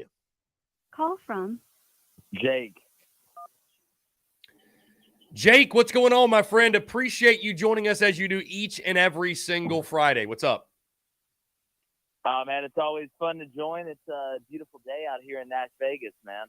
I love that, man. You know, I've never been to Nashville before. That's a trip I need to make. How does that happen, Chris? How does that happen? I don't know. We got a guest bedroom. We'll throw some good rancher steak on the grill. Dude, don't say less. I'm already there. Say less. Say less. No, we got to make it happen for sure. You know, they always say that Vanderbilt road trip for SEC road trips is the best one because you get to experience Nashville and it's pretty much a guaranteed victory these days. So, but I don't know with Clark Lee, you never know. You never know. That might not be the case anymore. I guess Florida wouldn't agree with that from last year. So. No, I mean, look, they're starting to have some expectations. But no, man, look, hey, outside of the Vandy Whistler, it's a great situation. But SEC Media Days is here this year. It's a home game. I'm excited. That is very true, man. It's going to be a lot of fun and how that's creeping up ever so quickly in just over a month. Again, Jake Crane, appreciate you taking the time, my friend. Hey, let's first start because I was just looking at your feed, some of the stuff you guys have been talking about. Hey, let's first start off the Gamecocks subject. And I know something that many of us find fascinating. The PGA Live merger. You got any thoughts on that? I'm sure you do. It's something we would have never seen coming, and now PGA and Live are shaking hands. Some say PGA is doing a deal with the devil, diving into blood money, what have you. But I think, Jake, what it shows at the end of the day, man, is just money talks, man. And you're always going to do what makes the most business sense. And unfortunately, those guys that stuck it out and stayed loyal to the PGA, I think they had to learn that the hard way. Yeah, I mean, look, I think they're doing karate in the garage as we speak. But, no, look, here's what it is. Like, let's be honest, okay?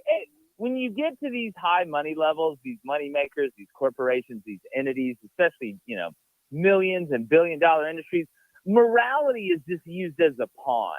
That's what it's used as. They'll use it against you. They'll try and use it with you. At the end of the day, if they feel threatened or it comes down to making more money, they're going to choose what's in their best interest, at least what they feel is in their best interest, every single time. And look, Jay Monahan, basically runs the PGA, that basically said they're terrorists. That's basically what he said in a roundabout way of doing it, yet you go and make a deal with them. So, look, when it comes down to the PGA players who stayed loyal, number one, like I shouldn't have to pay you for loyalty. And number two, guess what? You didn't make a smart business decision. Whenever one of the stocks I have money in doesn't do well, my financial advisor doesn't call me and said, hey, let me just pay you for being loyal to me. Thanks a lot. That's not how that works. So at the end of the day, it's like the movie The Ringer. The one guy who's like, why you talk different than you did before? It just goes to show you morality is a pawn when it comes down between morality and money. And this is the latest example of it. Well, Jake, let's move off of golf and into the Super Regionals, the Gainesville Super Regional taking place this weekend. Again, I know you talk all sports.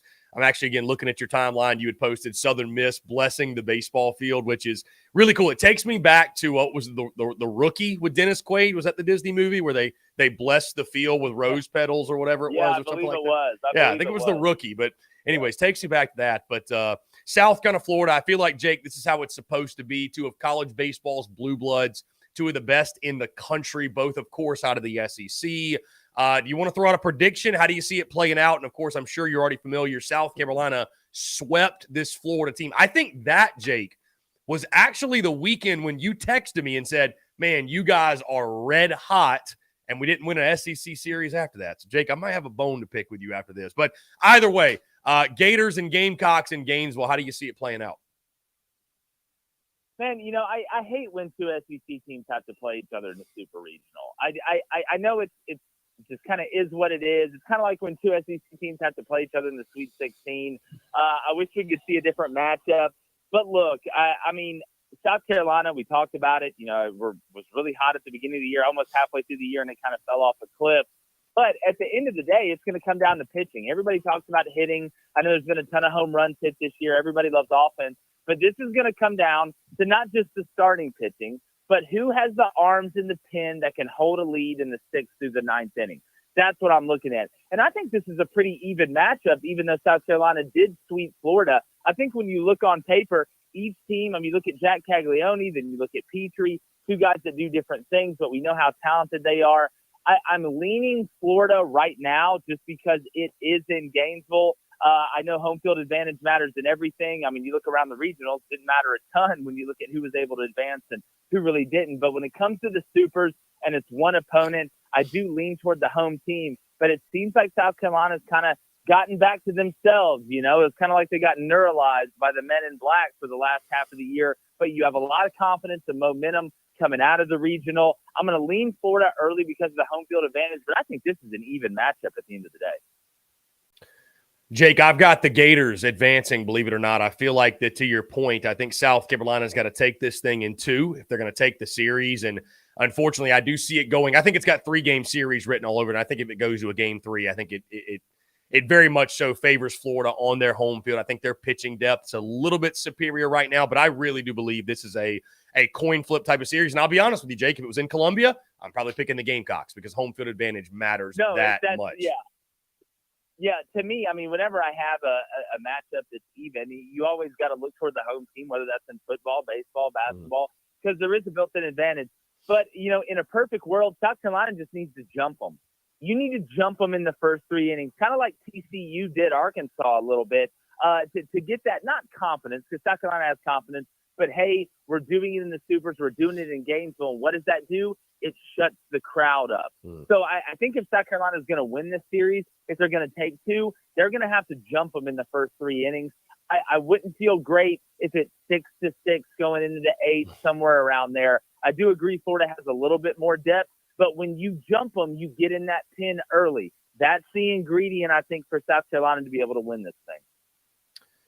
So, Jake, I want to move into a tweet that you posted this morning, and I know you saw I engaged with you. You retweeted it on your feed as well because, you know, we've had you on the show and we've talked a lot about the line of scrimmage and the issues there. And I mentioned, and I know, again, you shared it on your feed, that Athlon ranked the Gamecocks offensive line as the 12th best in the SEC and their defensive line as 13th best. That does not necessarily bode well for a great season.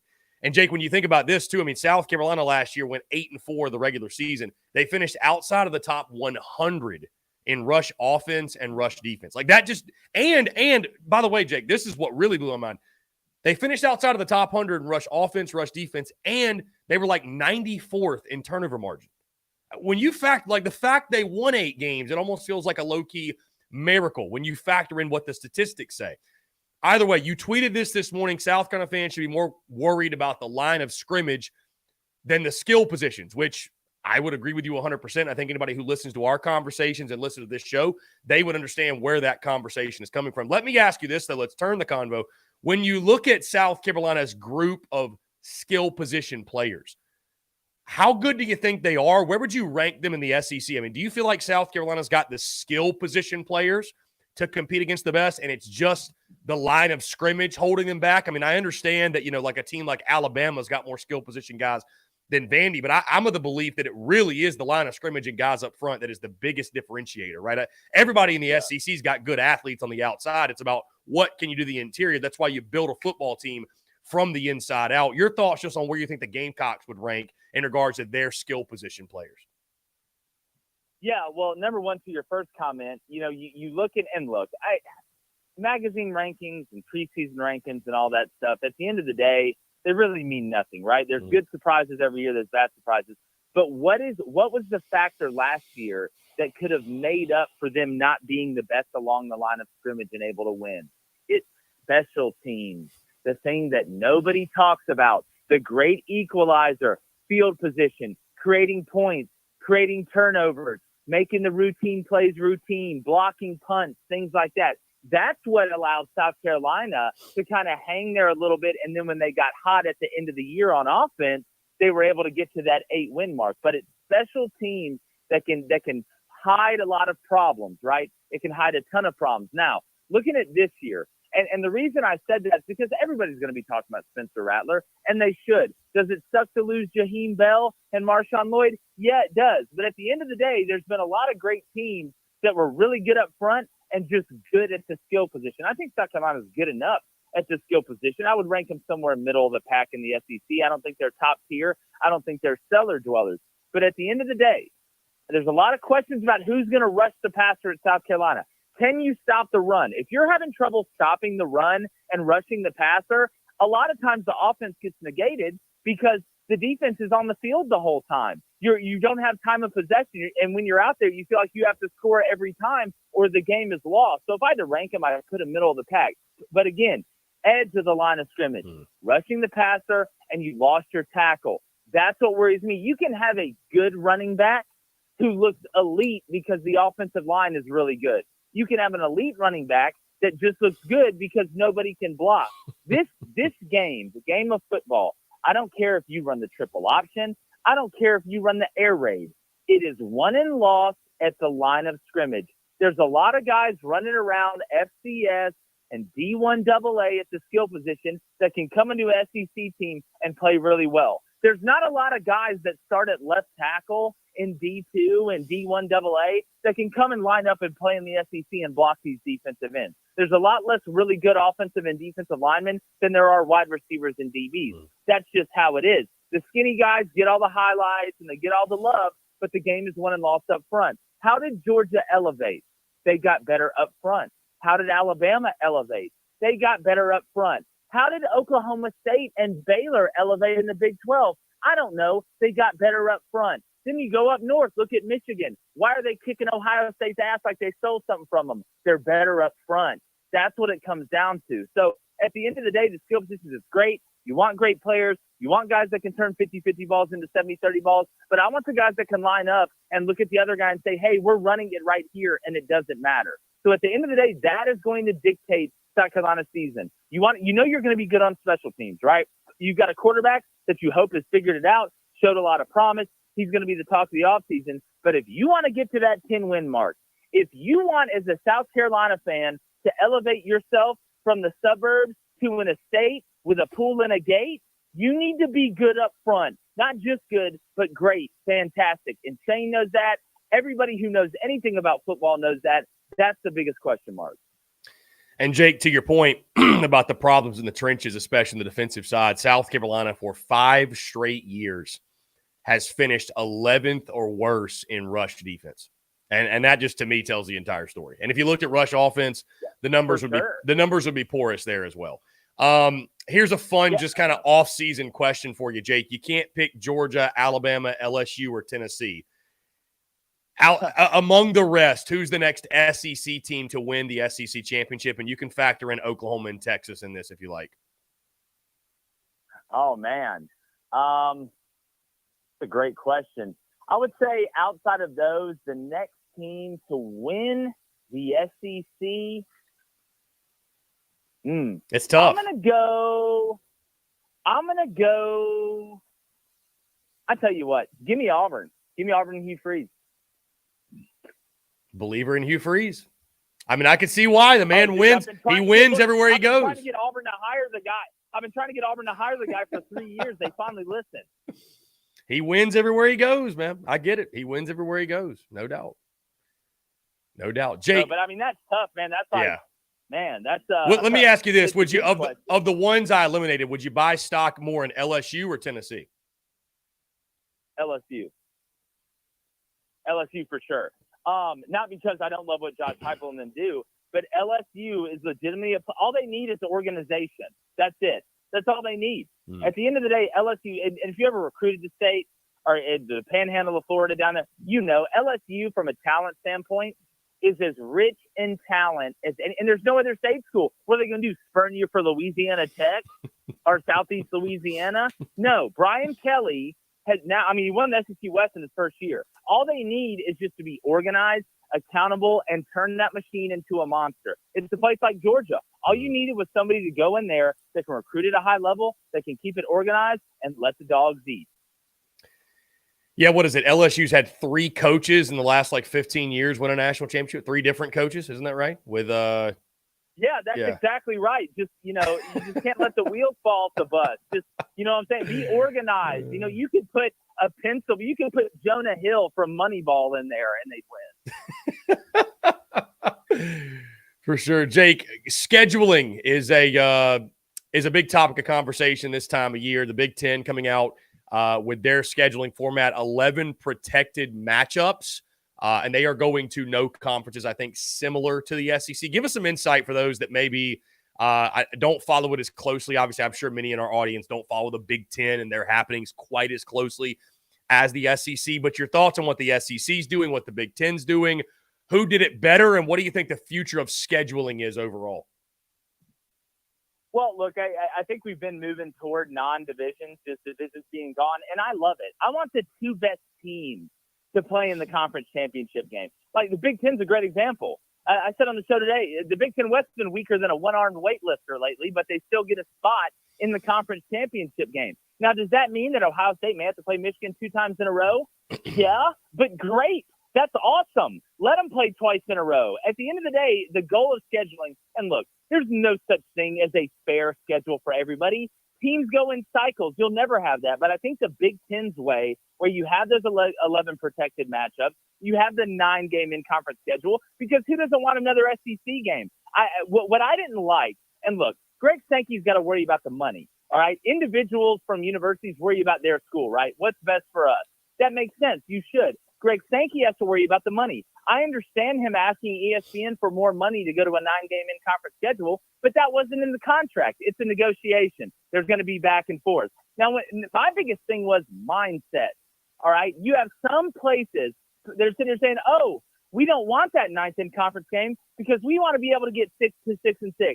If you're just trying to get to 6 and 6, you don't need to be in this league, because you're going to, when it goes to the 12-team playoff, you're going to start hearing the term we hear in college basketball, bubble team, bubble team. What does a bubble team need in those last 3 to 4 games? You don't want to be playing a bunch of teams that aren't any good. It doesn't help you at all. You can't control your own destiny. By adding that 9th SEC game, that win could get you that 11th spot. That win could get you that 12th spot. So I don't like the mindset of some of these schools. But look, Vanderbilt, I understand, right? I get it. All right, let's all be honest. Let's sit on a table, look each other in the eyes, and let's be honest, all right? They're trying to get to 6 and 6. We have them for academics, okay? That's why, so we can point and say, hey, we care about school too, all right? Which is amazing, the term student athlete. I haven't seen somebody be academically ineligible in 8 years. If somebody can remember the last time somebody was academically ineligible, please tell me, because I can't remember that. But having pushed that aside, it's a mindset thing. I think some schools, and look, 2024 non-conference scheduling, having to get out of that, I get it. That's the problem. There's multiple things going on at once. But the main thing I got out of it is mindset. The Big Ten said, hey, listen, here's our most important games, right? Traditional rivalry games. There'll be some that we can't resurrect, but you'll play, every other year. I forgot the term they used for the outside the 11 protected games, but I love the way they did it. I think they have the best scheduling format. I like the 9 in-conference games, which they have had that. But getting rid of divisions is the best way to really get the 2 best teams in the conference championship. And at the end of the day, that's the goal. Jake, what I love about your perspective is, again, you're somebody who has been in this thing. You've been in the trenches. You coached at the collegiate level at a very high level. You mentioned your time coaching against South Carolina. So, you've been at this level. So let me ask you this, right now, this time of year, we hear things about off-season workouts. It's very slow. And this is the time of year where no news is good news, because the only news you can really get out of your football team is probably bad news, right? Just ask any Georgia fan out there.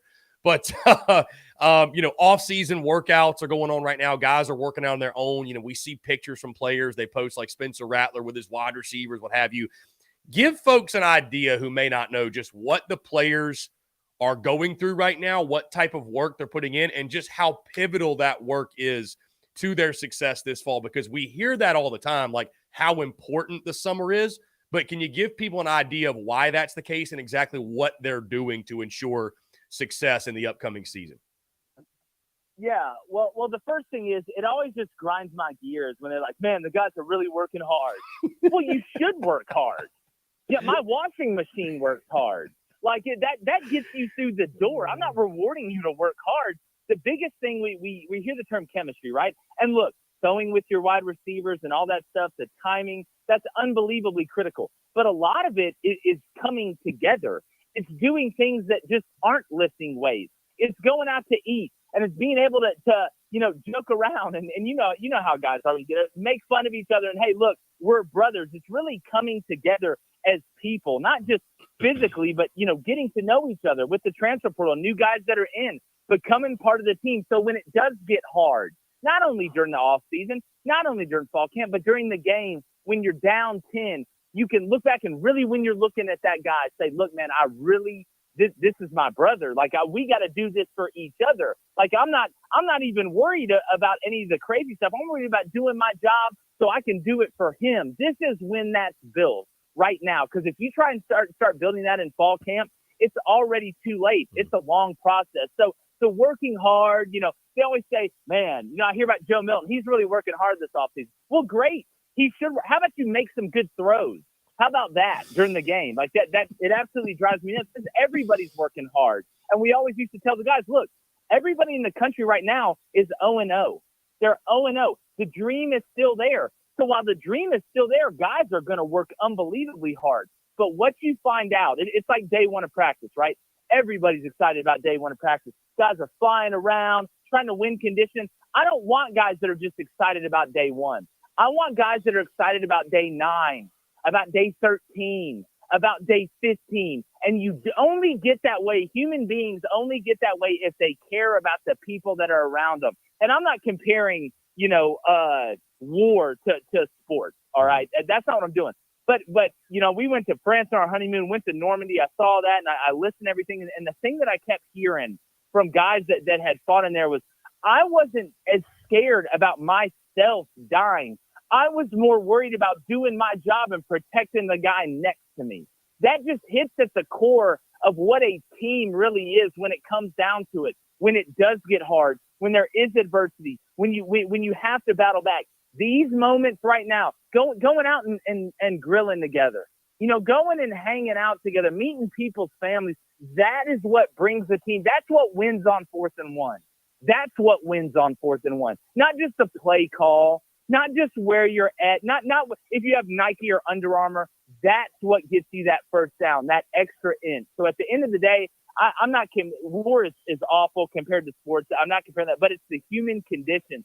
That's what's getting formed right now. Yeah, Jake, it's funny, like before social media, when Steve Spurrier first got to South Carolina, I remember, being in high school or what have you and following as close as I could with the Gamecocks all through like the newspaper and whatever reporters and stuff. And like the booster meetings they would have right when the coaches go on the road, and Spurrier would talk about, players giving championship effort in the offseason and stuff like that. And you're like hinging on that. But to your point about like, I feel like that's a footballism where it's like the guys are working really hard this offseason. Like the one that what I compare that to that kind of grinds my gears a little bit, and I actually spoke on it last football season, is when your team is getting blown out and let's just say you score a touchdown late or something, and fans will say, I'm just, at least the guys didn't quit out there. I was happy to see we didn't quit. And my thought is like, I'm not trying to be like the old man yelling at clouds, but it's like they're on scholarship. Like you shouldn't quit. Like if you're having players quit, I mean, that is the bare minimum. I'm like, it's okay to expect more than the bare minimum. Do you have any footballisms from fans, by the way, that you see during the season? I'm sure somebody like you that's been in the game, there's some that even they probably irk you more than others. But like, do you have any footballisms you see like on social media, or you just hear from people that you're like, that just really irritates the hell out of me? Yeah, well, it's with quarterbacks. Like they show without pads on out there throwing the ball 80 yards. Well, look, that's great. Like, look, congrats. You can throw it along. There's a reason the guys in the long drive competition in golf aren't on the PGA Tour, because it's a nuanced thing. It's like in Major League Baseball. Oh, good, you can throw it 98. Well, do you have an off-speed pitch that you can control? Because if you don't, they're going to hit it off the scoreboard consistently. It's the guys that have great arms and can throw the changeup. That's the difference. The guys that have touch and feel, and there's nuance to it, because you're not just a thrower, you're a passer. You're not just a thrower, you're a pitcher. That's like a Will Levis. They're like, hey, man, watch him turn around and spin and throw the ball 80 yards without pads on. That's great. The dude can't throw a swing pass. Like, you think it's going to work in the league? What do you think? They're just going to run verticals every time? We're just going to go run around and throw it as far as we can? It's just they see a guy throw it far, and they're like, oh, my God, he's the greatest quarterback ever of all time. Like, we used to laugh at that stuff in the office. Because we had guys, you're not going to recruit somebody that has a terrible arm at a legitimate place. I mean, you don't want a guy up there just lobbing the ball around, but there's been a lot more guys that could get away with having an average arm and could be accurate and have nuance and touch and understand what they're doing than there is guys that sit there and just throw it as hard as they can and don't know where it's going. I call it the Ricky Vaughn syndrome. I love it. Jake, this has been an electric conversation, my friend. I appreciate you taking the time. One last thing before I get you out of here. How many years are Auburn fans giving Hugh Freeze? And what are the expectations? I mean, I think it's just like everything else. I still think it's at 3 years. I know at the transfer portal, everything's been sped up to 2 years. But look, you don't have to come in and win the West in your first year. I mean, Brian Harsin was an absolute train wreck. All he wanted to do was lift weights and talk about accountability.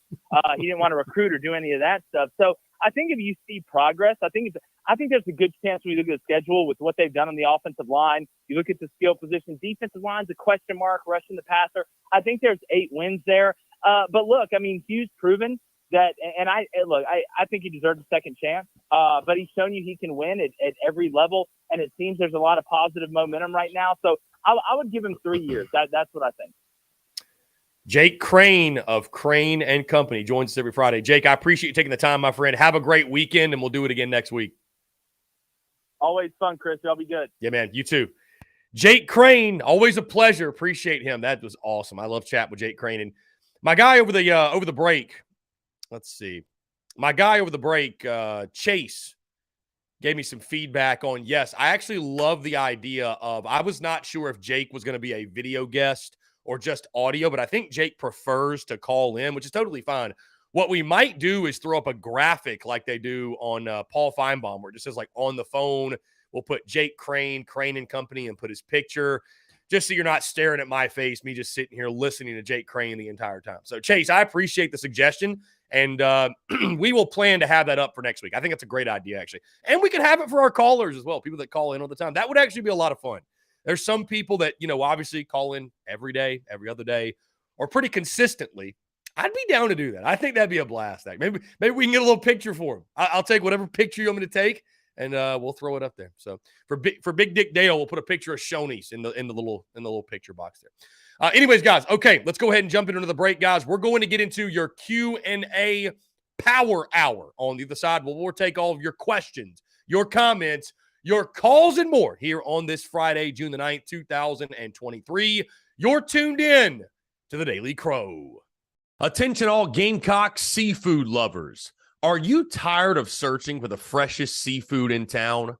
Look no further than the Carolina Fish Market, your go-to destination for the finest and most flavorful seafood in the Carolinas and beyond. Introducing the new Carolina Seafood Subscription Box, a culinary delight delivered right to your doorstep. Each month, you'll receive a carefully curated selection of fresh local seafood sourced directly from the waters of the Carolinas and beyond. From succulent shrimp to mouth-watering grouper to flounder or tuna and everything in between, their subscription box brings the ocean's bounty straight to your Gamecock kitchen. What sets the Carolina Fish Market apart is their commitment to quality and sustainability. They work closely with local fishermen and women who use responsible fishing practices, ensuring that every bite you take supports both your taste buds and our precious marine ecosystems. They've even won Best Seafood 5 out of the last 8 years.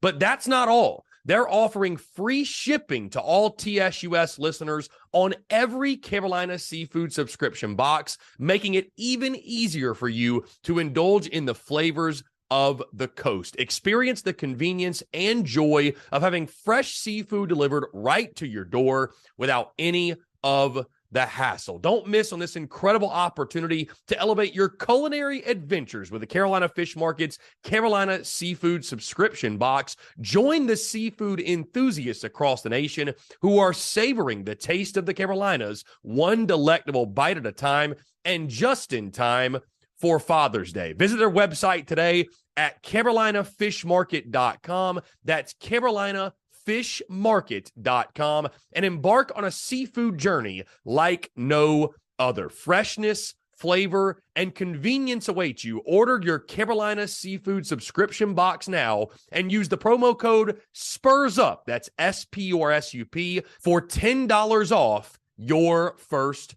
purchase. Again, that's promo code SPURSUP, SPURSUP, for $10 off your first purchase. The Carolina Fish Market, where taste meets the ocean.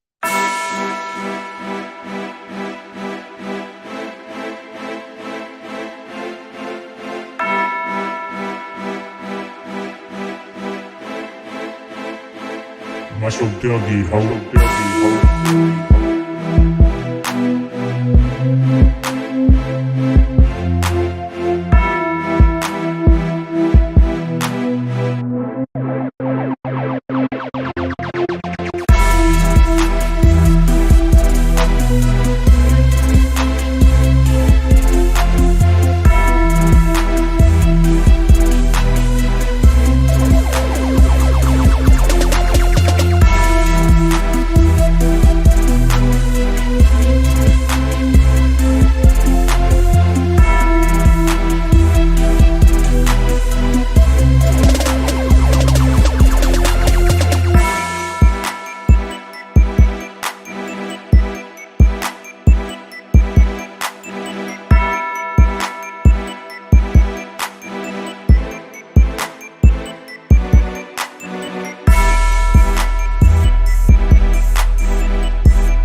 All right, guys, we're back here on this Friday, June the 9th, 2023.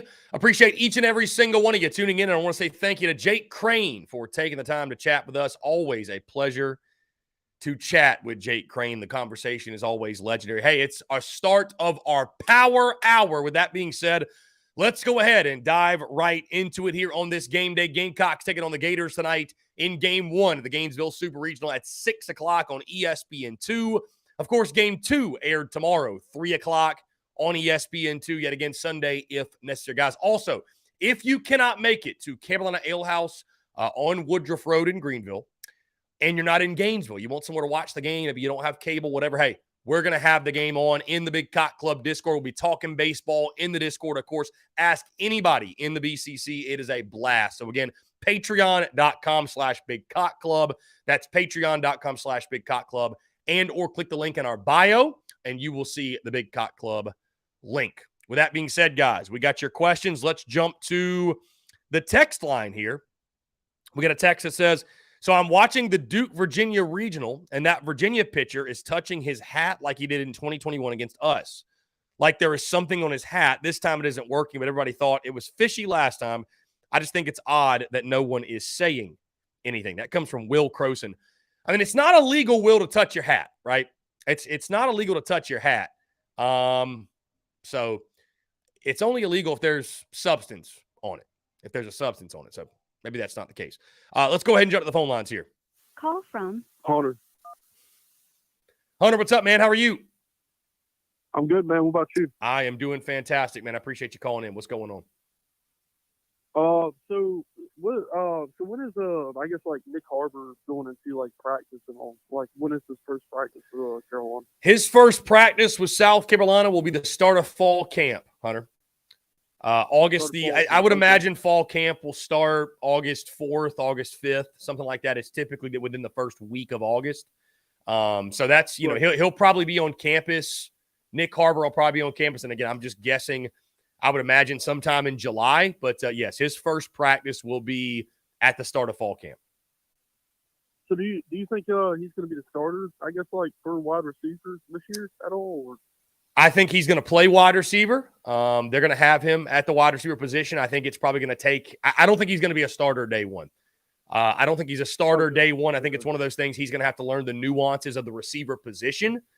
I think fans need to be somewhat patient and keep realistic expectations when it comes to the true freshman because he's a fantastic track star, but is he truly a well-rounded wide receiver yet? I mean, he's got all the tools to be a big-time player, and I think you will see him make some plays this season, but I don't know if you're going to see it in the first couple of weeks. I would imagine it's by about the midway point of the season that we see Nick Harbor. We really start to hear his name and he makes an impact. So while I think he's going to get on the field, I don't think he's a day one starting wide receiver for South Carolina.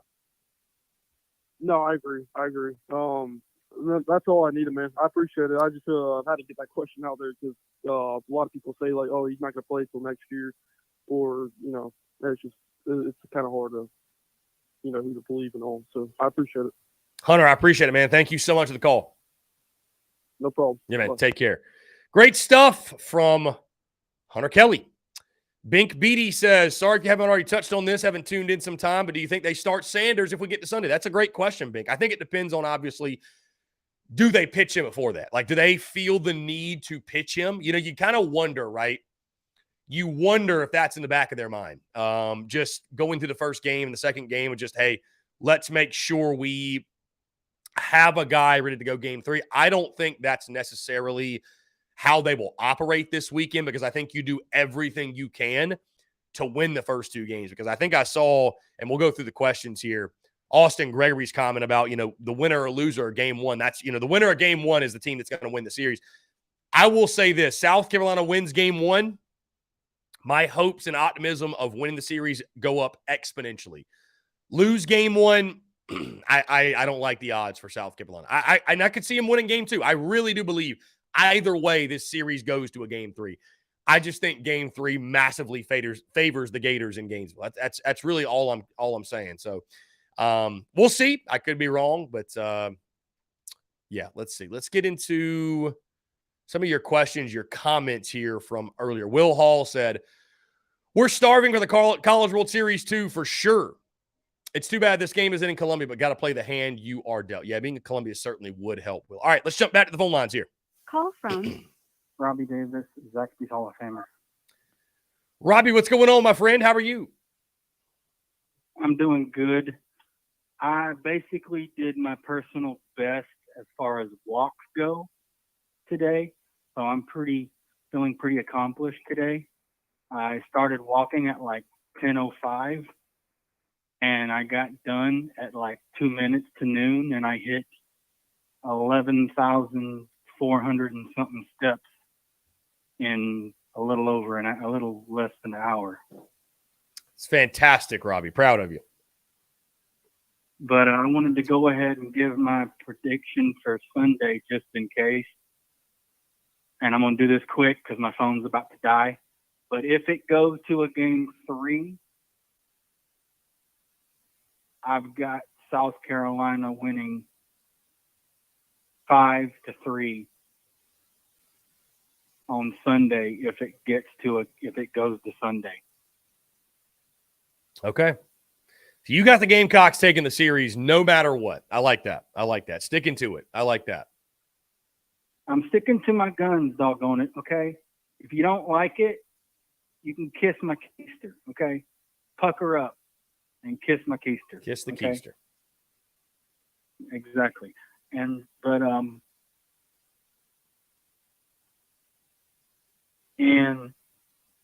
we have 86 more days until football season. 85 more days. 85 more days. 85. Okay, Yeah. I'm losing track of the days, man. I'm so ready for football season. Yeah, I'm 85 days till Carolina football. I'm losing track of my days, man. I'm just crazy.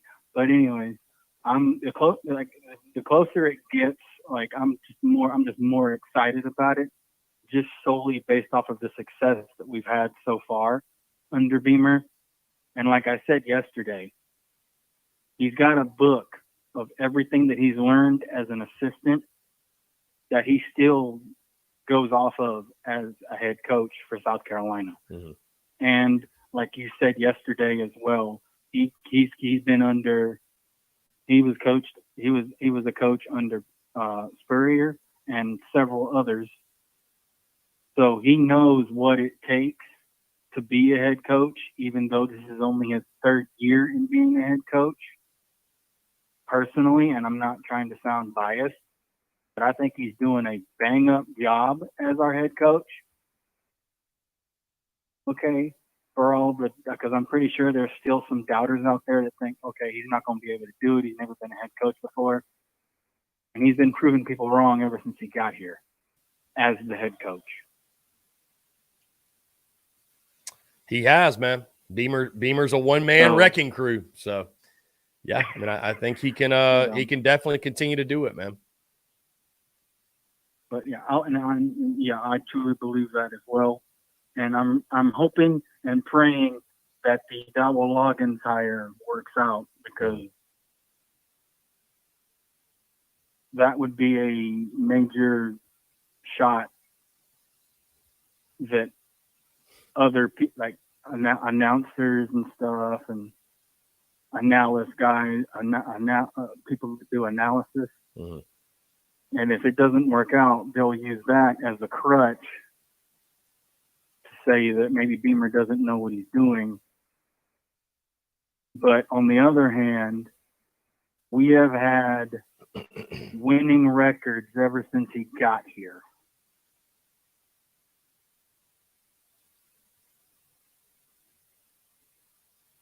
So I think it's pretty safe to say that he's not listening to the outside noise and does not give a damn about the outside noise. All he cares about is building that football program to the point to where he has seen it before, and he's getting it done by hook or by crook, come Hades or high water. He's going to get it done. Mm-hmm. But that's all I got. Go Gamecocks. And just to give a little shot to Clemson fans, good luck in y'all's staying at home regional this weekend. I love it, Robbie. I love it. Well said as always. All right, buddy. You have a great rest of your day and have a great weekend. And I hope everybody that's in the YouTube chat and in the Big Cock Club chat, I hope y'all have a great weekend. And I hope everybody has a great Father's Day next weekend. So, all right, I'm gonna head out of here, man. As always, leave the dumb stuff to me. I will do so, Robbie, as I always do. I appreciate you, my man. Have a great weekend. You too. Bye-bye. Yeah, man. Take care. Robbie Davis at 5 minutes and 34 seconds. 5 minutes and 34 seconds. Austin Gregory set the over-under at 7 minutes even. The under hits. And also your call time was a little late. But Robbie brings something up very interesting, actually. And I know we're all talking baseball today, but I want to throw this out there because I'm curious. And you guys, listen, here's the thing. I know you guys are tough, right? You don't need a quote unquote safe space or anything like that, right? You can handle the truth. But I want to give you all an opportunity. This is your space to you want to vent. Hey, nobody's got to know. because I feel like people put up a tough front. But when you see lists come out from folks like Pro Football Focus, or you see a list come out from a guy like Big Game Boomer, when you see these lists, right? Because Robbie just mentioned the biggest hiring to date for Shane Beamer, the offensive coordinator. When you see lists like these, again, I'm looking at Big Game Boomer's list right now. What do his lists mean? Hey, some people live and die by him. Some people pay no attention. Some are just right down the middle. I appreciate his lists for what they are. I don't overreact to them. It's a random dude making lists. Nothing more, nothing less. But he does a good job with it. But there have been others as well. But how does it make you feel, honestly, when you see a list like this, top 50 offensive coordinators entering the 2023 season, and Dowell Loggins is nowhere to be found in the top 50, and meanwhile, Garrett Riley is number 1 on all of them? How does it make you feel? Do you not care? Does it make you feel a little queasy? I'm just asking a simple question. Don't shoot the messenger. Just asking a question. Just asking a question.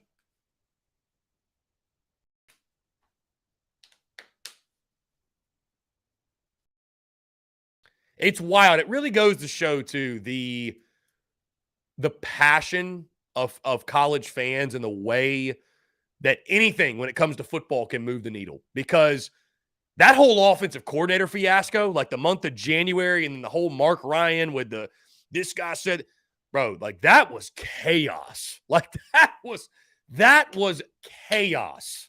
Was it not? That was crazy. That was crazy. It was absolutely crazy. And I love it. That type of passion is the reason that I'm able to do what I do for a living. But, man, that was insane. I mean, it went off the rails there for a couple of weeks. Brewer Nation, by the way, the under hit. Yeah, 621. You were wrong there.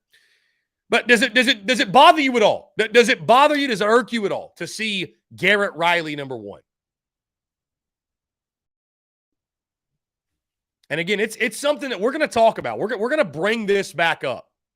We're going to bring this back up, Brewer Nation. I see your comment. We're going to bring this back up as we get closer to the season, right? We're going to do full previews, position unit previews. We'll do full offense, defense, special teams. We'll do just the full season preview as a whole. And the Dowell Loggins storyline is one of the top storylines. It is. It is. It's one of the top storylines going into the season, whether you like it or not. It is. And Shane Beamer, the future of his tenure at Carolina really does rest on Dowell Loggins and being a success.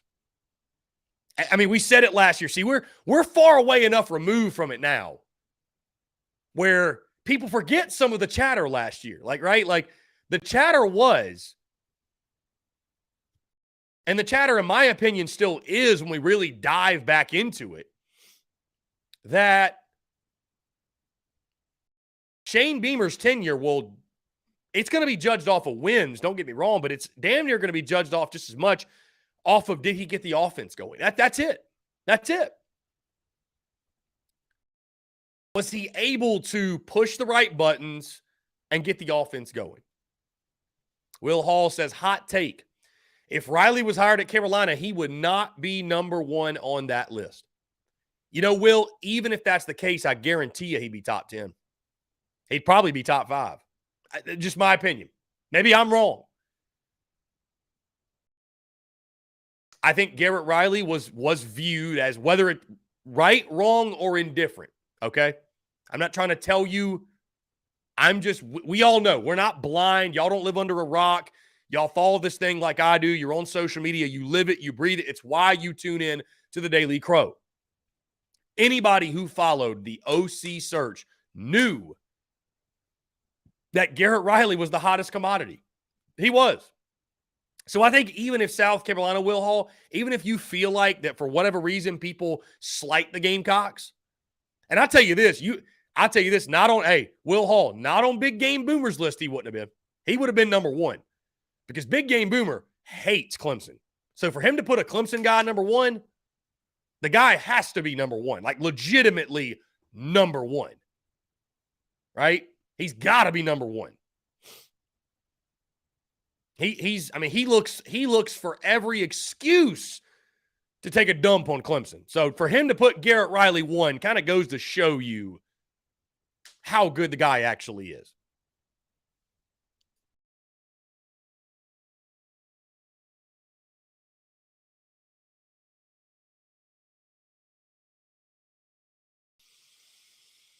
Let's see.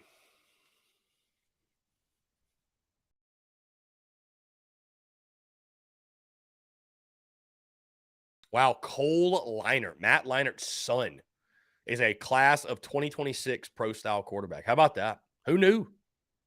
Damn. That's crazy, man. So he had a kid right after he got out of college then. He must have. Anyways, guys, 843-790-3377. 843-790-3377.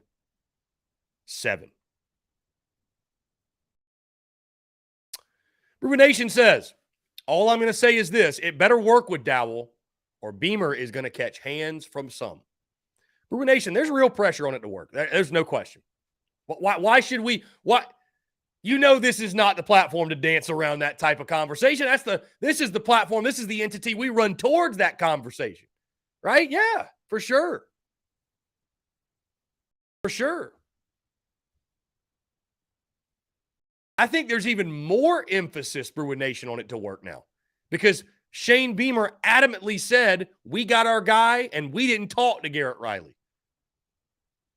Didn't even talk, didn't even entertain it. So, all right. If that's the case, your guy better work. Your guy better work.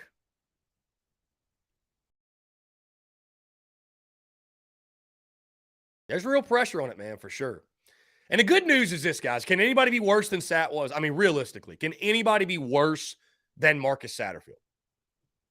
I don't think so. I just really don't think so. I mean, really, Dowell Loggins' job should just be to get out of the way. Let Spencer Rattler, Juice Wells, these guys, let them do their thing. Get out of the way.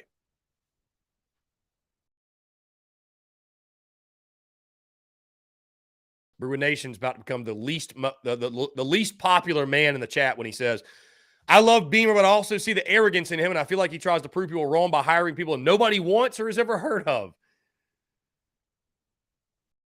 I mean, I think arrogance, Bruin Nation's a very strong word. I think Beamer, though, has a chip on his shoulder, and he operates with that. All I'm saying, though, is this. Like, if you're going to turn away and to shun the guy who is the no-brainer number one option on the board for this guy, and you're going to be the guy, you're taking the stance of, I know something you don't. Like Shane Beamer in this instance, if this works, he will prove like he's smarter than the game. He's like reinventing the wheel almost. So, we'll see. It could very well work. Carolina could score 40 a game. It could happen. It could happen. I will tell you this, though. I think fans, and again, this is all conversation for down the road, what have you, and we get into our preseason stuff. But, I think fans will have to be patient. I think it's a new offense yet again. I don't think you're going to see Carolina just pick right back up where they did from the Tennessee game, score 63 in week 1, nothing like that. I think it's going to be, the good news is you play a North Carolina defense that you should be able to have a lot of success against. So, we'll see. I mean, to me, and it's like I said this months ago and people adamantly disagreed. I think more so because the conversation made them uncomfortable versus it was wrong. But Clemson's acquisition of Garrett Riley puts that much more pressure on Dowell Loggins to succeed. And I know Brennan M's about to explode in the Big Cock Club Discord because we had heated convos about this, but that stands true today. It does. Because if we're in a scenario where it's the end of the season and the rivalry game is about to take place and Clemson's got this high-flying offense and Carolina is sputtering, well, I'm sorry, and I'm not sorry, but a lot of people are going to sit there and looking like, they messed up. They got the wrong guy, like flat out. So it could be the reverse. Hey, it might be the reverse. It might be Garrett Riley might be a slapdick. Garrett Riley might be a slapdick. To most of you, Garrett Riley already is a slapdick, but you know what I mean. He might not be very good. Might be a bum. Might be a carryover from TCU against Georgia. Hey, Brendan M's got Duke beating Clemson week 1. Anybody else? Anybody else want to make some bold predictions? Duke over Clemson. What a perfect start to the college football season that would be. If we could get South Carolina beats North Carolina, Duke beats Clemson. Just what a time. What a time that would be.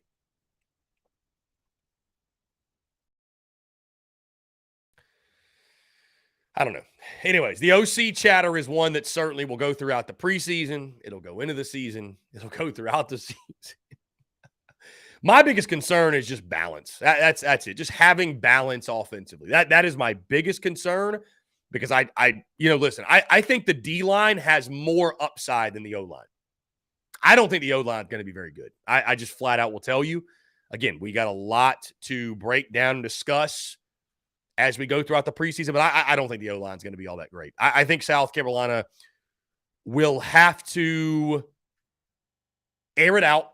I don't think they're going to be a team that at this point with no proven RB1 and serious questions on the offensive front, dude, when's the last time Carolina ran the ball truly effectively? I want you to all stop right now and tell me, when's the last time Carolina that you recall that you would go back and you'd say that was a good rushing offense? I'm going to stop myself too, because you know what's funny? I go back to 2020 immediately when Kevin Harris ran for 1,000 yards, but that team went 2-8. That team went 2-8. So let me do this because I see Joseph said 2020. Take away the 2020 season because I feel like that was a weird year for defenses. And I'm not the only one that says that. JC says that. Other people say that. Outside of 2020, what was the last time Carolina had a really good rushing attack? Would you say probably 2014 with Mike Davis? Would that be it?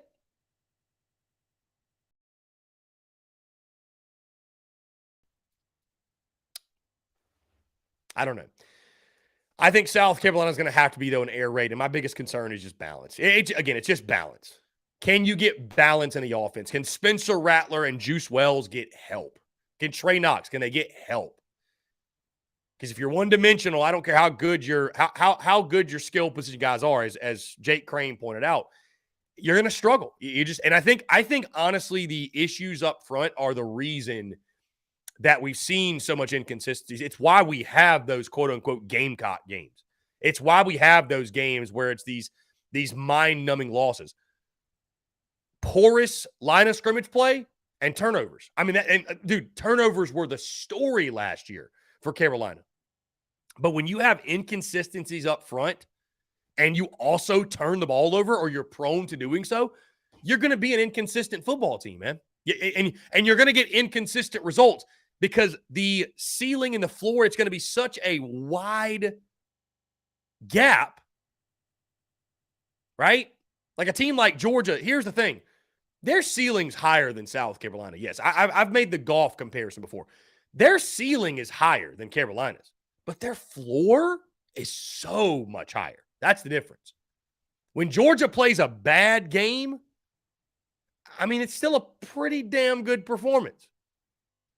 But bad to them is different than bad to other teams.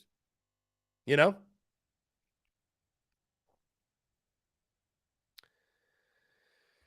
Let's see. Travis says, until we get the run defense better and the run game in check, this is going to be the product. And I think help's on the way, Travis. That's the good news. They're recruiting at a high level on both lines of scrimmage. And, who was it I was listening to? Who was it I was listening? Let me think. I was listening to that SEC podcast. That's who it was. And it was, I think, Rusty Manziel's his name, Dogs HQ. He was talking about Shane Beamer and the way they're recruiting the line of scrimmage. And I think Shane Beamer, again, it's evident, guys. They're recruiting that way because he knows that's what they have to win. He was at Georgia. He saw it under Kirby Smart. That's why Georgia, one of the reasons they're so dominant, they recruit the best of the best up front. South Carolina will get there. But that's one of those things. It's going to take time. It's going to take time. And a lot of those big-time prospects you've got, on the offensive line, defensive line. They may not, especially O-line, they may not be ready this year. They're not going to be ready this year. But next year, 2 years from now, you're really going to be cooking. Guys, that being said, let's jump into a quick break. On the other side, I want to continue to hear from you. More your questions, comments, calls, and more. You're tuned in to the Daily Crow. Attention all Gamecock seafood lovers. Are you tired of searching for the freshest seafood in town? Look no further than the Carolina Fish Market, your go-to destination for the finest and most flavorful seafood in the Carolinas and beyond. Introducing the new Carolina Seafood Subscription Box, a culinary delight delivered right to your doorstep. Each month, you'll receive a carefully curated selection of fresh local seafood sourced directly from the waters of the Carolinas and beyond. From succulent shrimp to mouth-watering grouper to flounder or tuna and everything in between, their subscription box brings the ocean's bounty straight to your Gamecock kitchen. What sets the Carolina Fish Market apart is their commitment to quality and sustainability. They work closely with local fishermen and women who use responsible fishing practices, ensuring that every bite you take supports both your taste buds and our precious marine ecosystems. They've even won Best Seafood 5 out of the last 8 years. But that's not all. They're offering free shipping to all TSUS listeners on every Carolina Seafood subscription box, making it even easier for you to indulge in the flavors of the coast. Experience the convenience and joy of having fresh seafood delivered right to your door without any of the hassle. Don't miss on this incredible opportunity to elevate your culinary adventures with the Carolina Fish Market's Carolina Seafood Subscription Box. Join the seafood enthusiasts across the nation who are savoring the taste of the Carolinas, one delectable bite at a time, and just in time for Father's Day. Visit their website today at carolinafishmarket.com. That's carolinafishmarket.com, and embark on a seafood journey like no other. Freshness, flavor, and convenience await you. Order your Carolina Seafood subscription box now and use the promo code SPURSUP, that's SPURSUP, for $10 off your first purchase. Again, that's promo code SPURSUP, SPURSUP, for $10 off your first purchase. The Carolina Fish Market, where taste meets the ocean.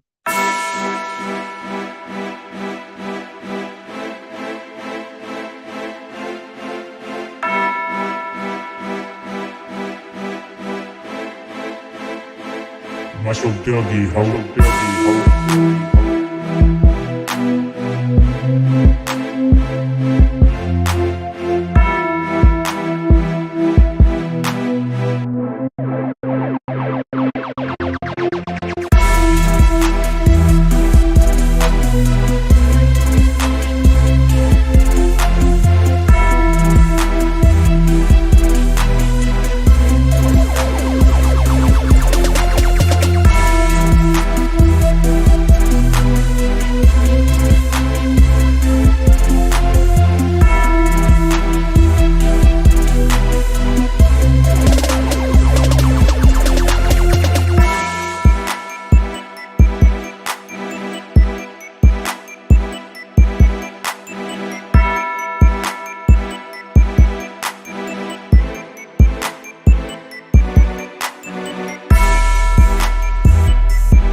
All right, guys, I'm back. Taking the questions, comments, calls. 843-790-3377. That's 843-790-3377 here on this Friday, June the 9th. Quick question. Has anyone ever heard of teamrankings.com? Have y'all ever heard of them? Team Rankings. Our friends over at JWP Sports just put up a tweet. Team Rankings posted their top 100 college football teams going into next season. And I'm just like, who is Team Rankings? And I guess they are a website, teamrankings.com. They've got a predictive power rating and simulations of currently scheduled games. So I guess it's like another computer simulation type deal.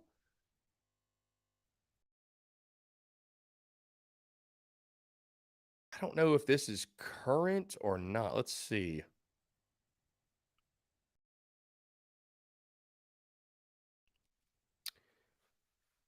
I believe this is current. I think it is. They have South Carolina 39th on this list, but they've got Carolina projected win-loss 8-5. I think that's got to be wrong. I think that has to be wrong. I don't know. Anyways, have y'all ever heard of this website? I've never heard of them before. So, I don't know. Interesting. No. Okay, this is from last year. I don't know where they're getting this. I have no idea. Anyways, guys, 843-790-3377. I'm just racking my brain over here. Let's get back into your comments. Brian Dean said, congrats to the Lady Sooners. 61-1. 3-time national softball champions, a 3-1 win over Florida State. 61-1, dude. That's crazy. That's crazy talk, man. That's absolute, dude. 61-1. Wow. Hayden Yu says, the stat about road struggles, the rest of the regular season, it's a new season now. It is a new season, Hayden. That's the beauty of it. Austin Gregory said, whoever wins game 1 wins the series. My hopes drop to 0 if we lose game 1. My hopes drop significantly, that's for sure. Austin Gregory said, grass is greener than Augusta National in Columbia. No doubt. Jeff Gullidge says, I love Jake's movie references. Aaron Hodges said, what game did special teams help? Y'all want to answer that question? I think back immediately off the top of my head. Georgia State was one. Texas A&M, Xavier Legette's kickoff return for a touchdown. Kentucky, I don't know the special teams as much as, defensive plays, huge defensive plays helped in that one. What else? I mean, the Clemson game, did it not help there? Special teams was a factor for South Carolina. Let's not even, it very much so was a factor. No doubt. No doubt was it a factor. I'm not trying to say it was the sole reason Carolina won 8 games, but I think you'd be mistaken to not mention special teams when you talked about the 2022 Gamecocks football team. All right, let's jump to the phone lines here. Call from Dalton. Dalton, what's up, man? How are you? How's it going, man? I'm ready to get this game started tonight and hopefully take the series in Gainesville, but the weather does not look like it may hold up, unfortunately. So we may be in for a little bit of a rain delay. Hopefully we're not, but, not great news for the next couple of days, that's for sure.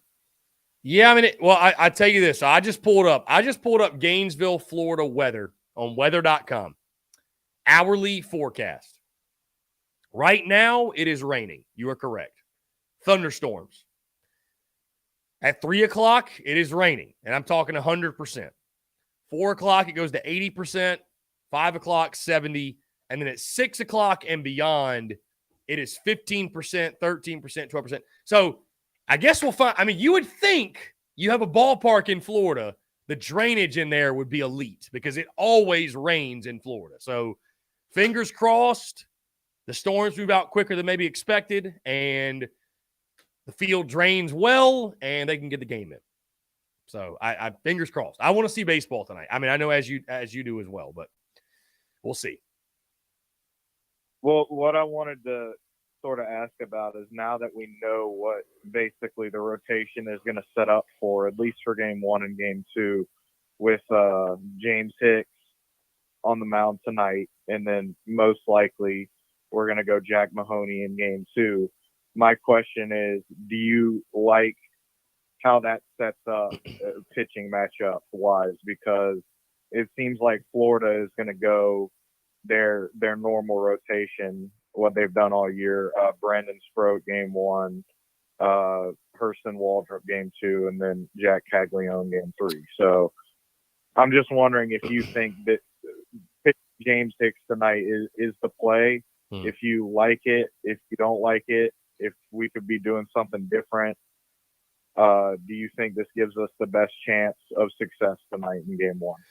Yeah, I mean, listen, I like James Hicks, and I like Jack Mahoney tomorrow, especially. You know, Mahoney's been really, really good for you, and especially when he's had his back against the wall. But I like James Hicks tonight, and I'll tell you, Dalton, it's like I've said before.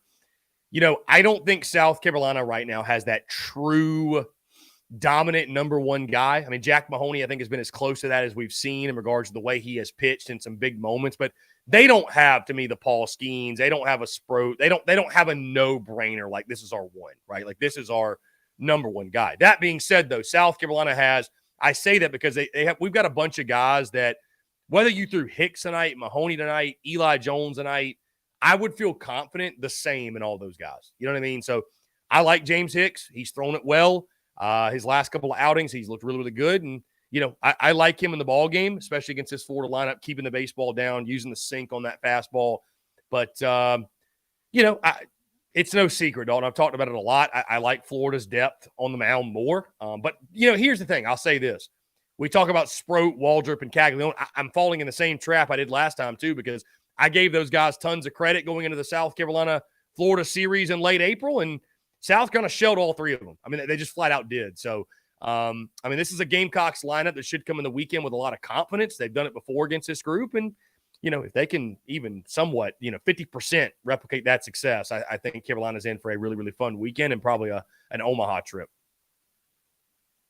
Well, do you believe this weekend's going to be an incredibly high-scoring, series, or do you think, both pitchers are going to be able to limit run production, relatively well? Both bullpens will hold up. I have my questions about Florida's bullpen. I still don't think they're, a lead or anything like that. I think we could get some runs from the Florida bullpen for sure, especially if it's a close game and in late innings type of situation. But yeah, my question is, aside from the starting pitchers, do you trust our bullpen to sort of hold down a lead late in this game? Because I have my doubts about Florida's bullpen being able to hold down a lead. But if you're getting tagged with a bunch of, home runs late in the game and you turn a 2-run deficit into a 4-run deficit or a 5-run deficit, late in the game, it becomes much, much more difficult to come back from that and win.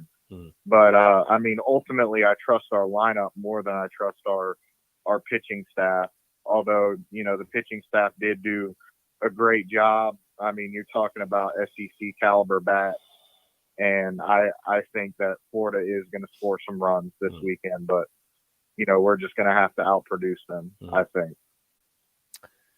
Yeah, no, for sure. Listen, I feel confident in the bullpen. I think there's a lot of similarities with South Carolina and Florida's bullpens in the sense of consistency. I mean, we've seen – I don't think it's happened quite as much, but, I mean, we've seen the Gamecocks struggle out of the bullpen. I mean, no doubt. I mean, we've seen James Hicks struggle come out of the pen. I think back to the Arkansas series when he got shelled in that series. And, everybody in this bullpen has had, their good and bad outings, you know what I mean? And that goes for every single pitching staff. So, I mean, I think that's the biggest question mark, Dalton, on most collegiate staffs is you just kind of don't know what you're going to get in regards to consistency. I mean, you think back to, I don't think South Carolina's got a pen like they had in 2010 and 11 when they had Jose Mata and John Taylor and Matt Price coming out of there, but you got capable options. I think with, Cade Austin and Chris Veach and Will Sanders is a bit of an X factor now, and Eli Jones and Matthew Becker, and you got options there, right? So, I feel as confident as you possibly can in the bullpen. I'm not telling you I won't be nervous when they go out there, but you've got guys in there that have done the job. They've gotten the job done before. I should say that. So, I feel as confident as you can. But I think, to your point, Dalton, you asked, is it going to be an offensive weekend? I think it's going to be I don't know if saying a pitching dominated weekend is the right way, because I think runs will be scored. Like, I think there's going to be a balance. I don't think you're going to see 13-10 ball games. I don't think it's going to be 2-1, 1-0 either. But in the postseason, pitching's at such a premium, man. I think the pitchers will all be locked in and be at their best. And, I think we'll see maybe some lower scoring games. You think back to the first time these two teams met. Outside of the first game where South Carolina scored 5 in the bottom of the 7th to walk that thing off in 7 innings. Those next 2 games were fairly low scoring, like 5-2 games, 6-3 games, what have you. So I think that'll be the case yet again. And then sort of what I want to ask you is, obviously this past weekend, we were able to, I believe, I thought our offense did a really good job of sort of, getting production out of, walks, base, like singles and extra base hits, as well as the home run. Do you believe that, we'll have to rely a lot on the home run this weekend to get runs out of these pitchers? Or do you think, we'll be able to have an approach at the plate and, score in the same ways that we were scoring last weekend? Obviously, I think the walks will be down just because, last weekend we were going up against some pitching staffs that had some questions, especially NC State. And by the time we played Campbell, that all of their good arms had basically been used up at that point. So, I don't believe that we'll be getting walked at the same rate, but my concern is that, going up against an elevated level of pitching, that we won't be able to, get runners on as easily as we were last weekend and score runs in the same way that we were last weekend also. Dalton, because of what happened the first go around against Florida, I think there's going to be, to your point, a high level of emphasis from them and their pitching staff on throwing strikes and attacking these hitters. And, because again, they recall the 24 walks they issued and the hit by pitches, and there was traffic on the base pass basically every single inning for South Carolina. I think I actually heard yesterday one of their pitchers was talking about it, the emphasis on throwing strikes and attacking, and they recall what they did in the last series. So as a hitter in this lineup, you use it to your advantage. Hey, we know they're going to come in the zone. They don't want to walk us. They don't want to fall behind in the count. They're trying to get ahead. And so, you got to pick and choose your battles, obviously. You got to know your strengths and weaknesses. And, sometimes you do just really have to tip your cap to a pitcher, right? If you can't hit the inside pitch and he just buzzes an inside fastball and it's perfect location, well, unless it's 2 strikes, you don't swing at it, right? You wait for the next pitch. You try to get something better. But, I think South Carolina, Dalton, will need to be well-rounded. For sure. You don't want to just be feast or famine on the home run. This is postseason baseball, man. We're manufacturing runs and just finding a way to score and timely hitting. Those are the things I think that's where the emphasis lies for sure. So, you got a nice mix of power. Here's the good news, Dalton. You don't really have to try to hit home runs. You got big, strong hitters that, if they catch on the barrel, it's going to go a long way. And so I think you put that sort of in the back of your mind. You just try to make hard, solid contact and hit it where it's pitched, and you sort of go from there. And if you do that, I think you'll have success. And then the last question I have is, obviously, was it McGillis or LeCroy that was having, I think it was McGillis, but he was having issues on the base pass. Obviously, he got picked off twice. One of the times he was in scoring position. Do you believe we'll see, do you think we'll see a aggressive approach on the bases this weekend, like we had last weekend, or do you believe we'll, play it more conservative as far as, our secondary leads, trying to steal, everything like that? Well, I think there's a difference in being aggressive and being stupid. I don't know how else to phrase it. There's a difference in that. So for Will McGillis, man, yeah, I think, honestly, that was a case of he has not played ball in a while, probably hadn't run bases in a while, and, just kind of some lazy mistakes. So, South Carolina is not exactly an athletic team. I would say you got a couple of guys that can steal bases, but I think for the most part, you don't do anything – you don't do anything foolish to take yourself out of an inning. Just let your guys swing it, obviously. So I don't think you'll see South Carolina run any more than normal, and certainly they're going to try to limit those mistakes they made last weekend because, hey, in a weekend like this, it's those kind of mistakes that can really cost you.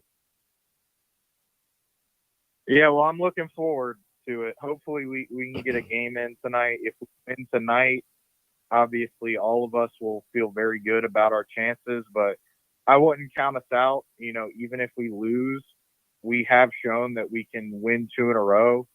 I have my questions about Jack Caglione as a pitcher. I think he's a much better hitter than he is a pitcher. So, I mean, if we can get it to a game 3 going up against Jack Caglione, with potentially Will Sanders on the mound, I like our chances.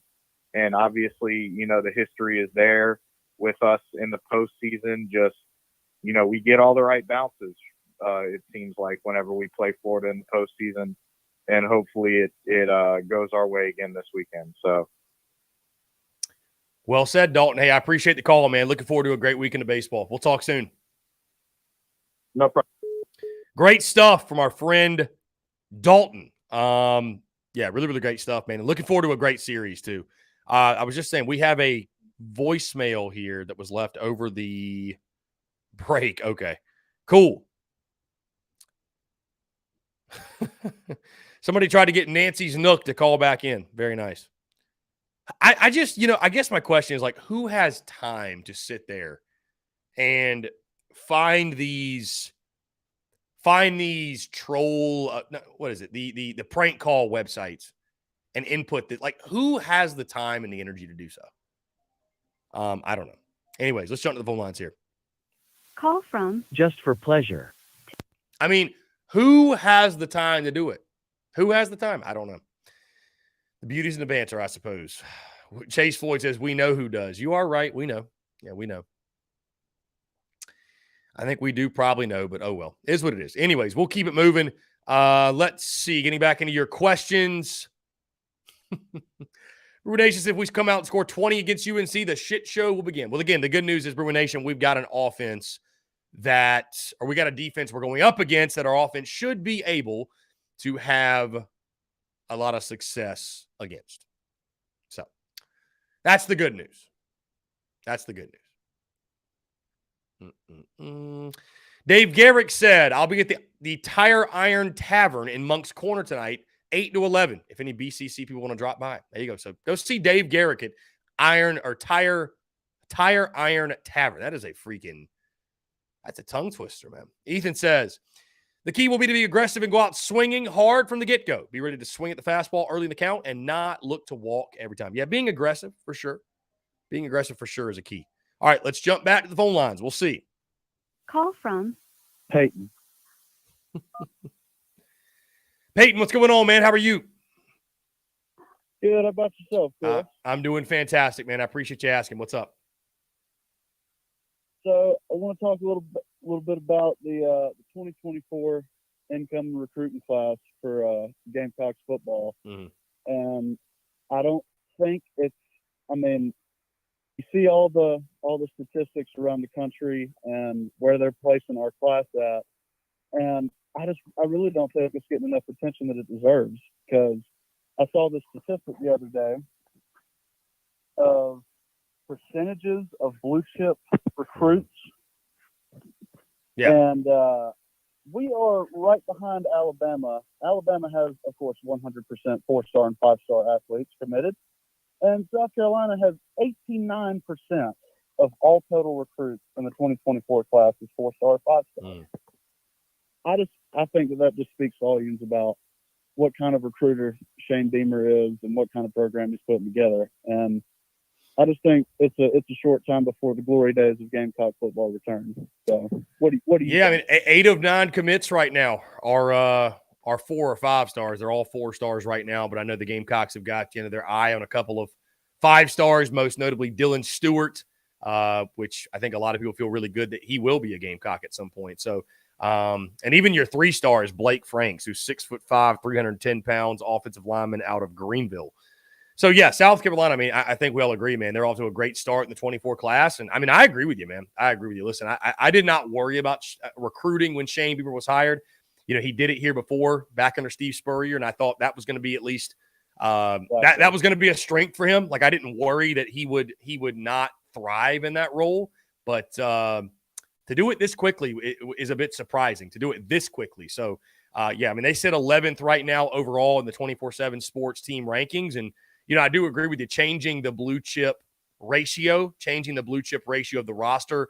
That is a key thing. That's very important, and Shane Beamer's doing that for our eyes. So I think that momentum is going to continue, man. I really do. I mean, the month of June, we all know Shane Beamer has dominated the month of June over the years. And I think you're going to see, I mean, what J.C. Sherbert said, he's expecting by like the first week of July for South Carolina to add 6 or 7 more commitments, because this is generally the time of year when they're all pouring in. But I mean, it's, to your point, man, Peyton, that, you recruited a high level, and, you're going to give yourself a great chance to win football games, because it's all about the Jimmies and Joes, and Shane Beamer showing that through the way he is recruiting. So, I agree with you, man. It's one of those things that definitely needs to have attention brought to it, the way they're recruiting, the blue chip ratio, and the way things are changing, because 3-4 years from now, if Carolina's winning double-digit games in a season, we're going to look back and say the reason that took place is because things did indeed change in recruiting. And I mean, it looks like we're well on the way to that. Absolutely.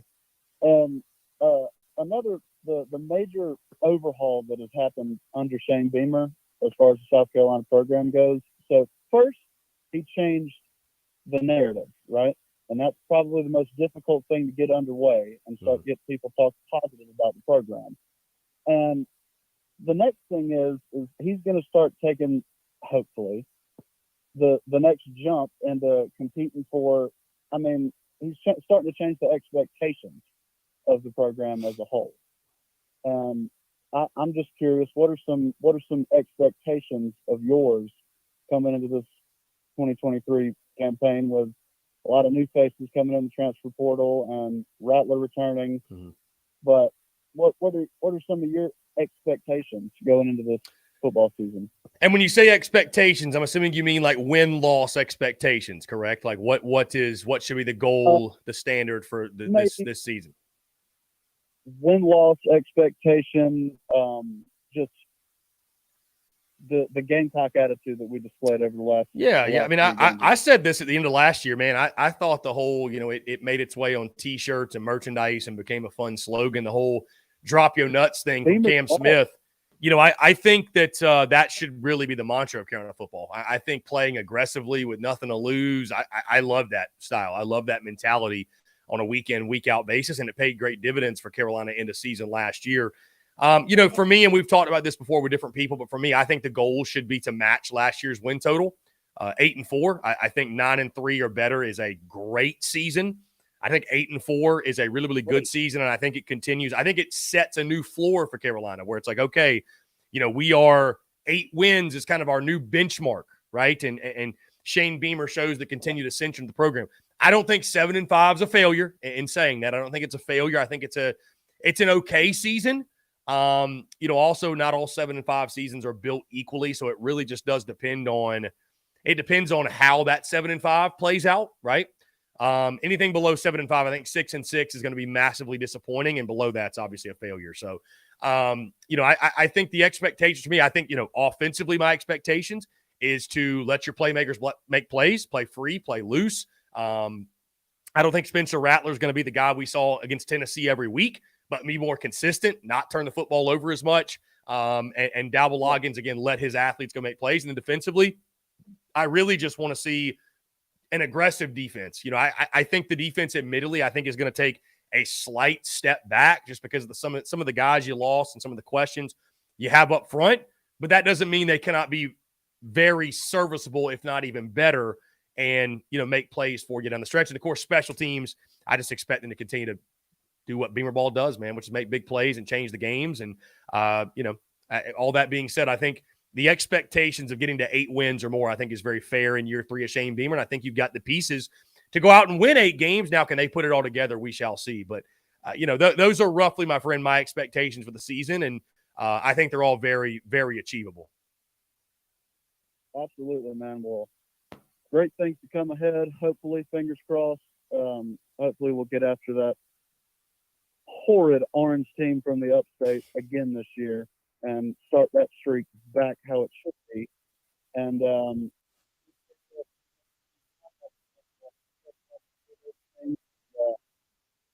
fall in more as the off season goes on, and more as in the season as well. So always appreciate the answer again.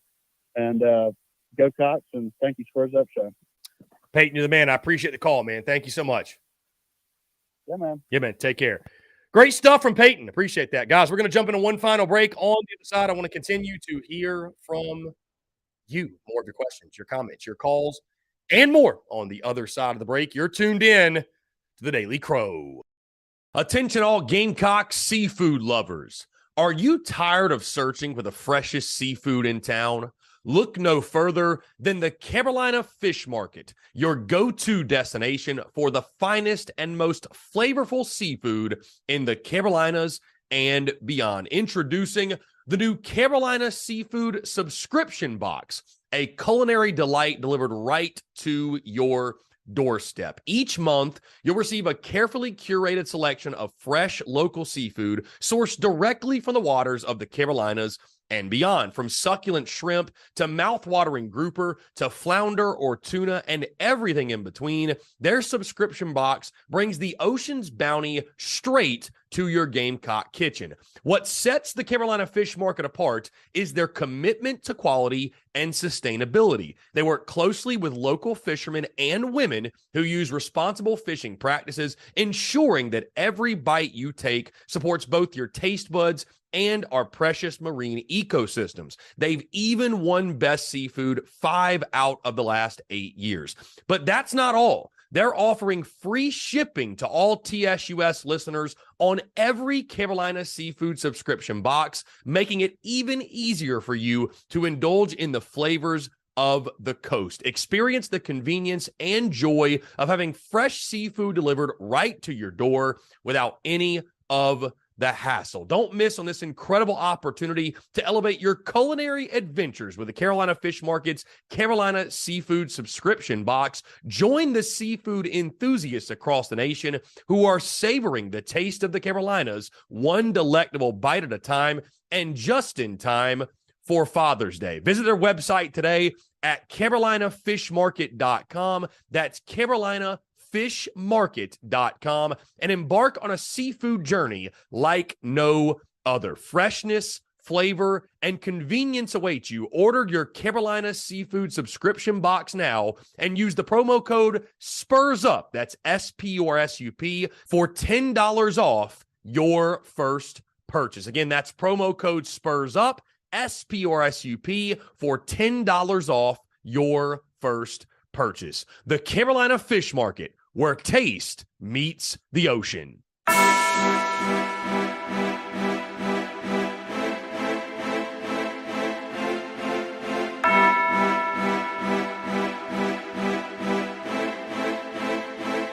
Muscle Dougie, ho.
What's up, guys? We're back. Final 10 minutes or so here in the Daily Crow, taking your questions, comments, calls. 843-790-3377.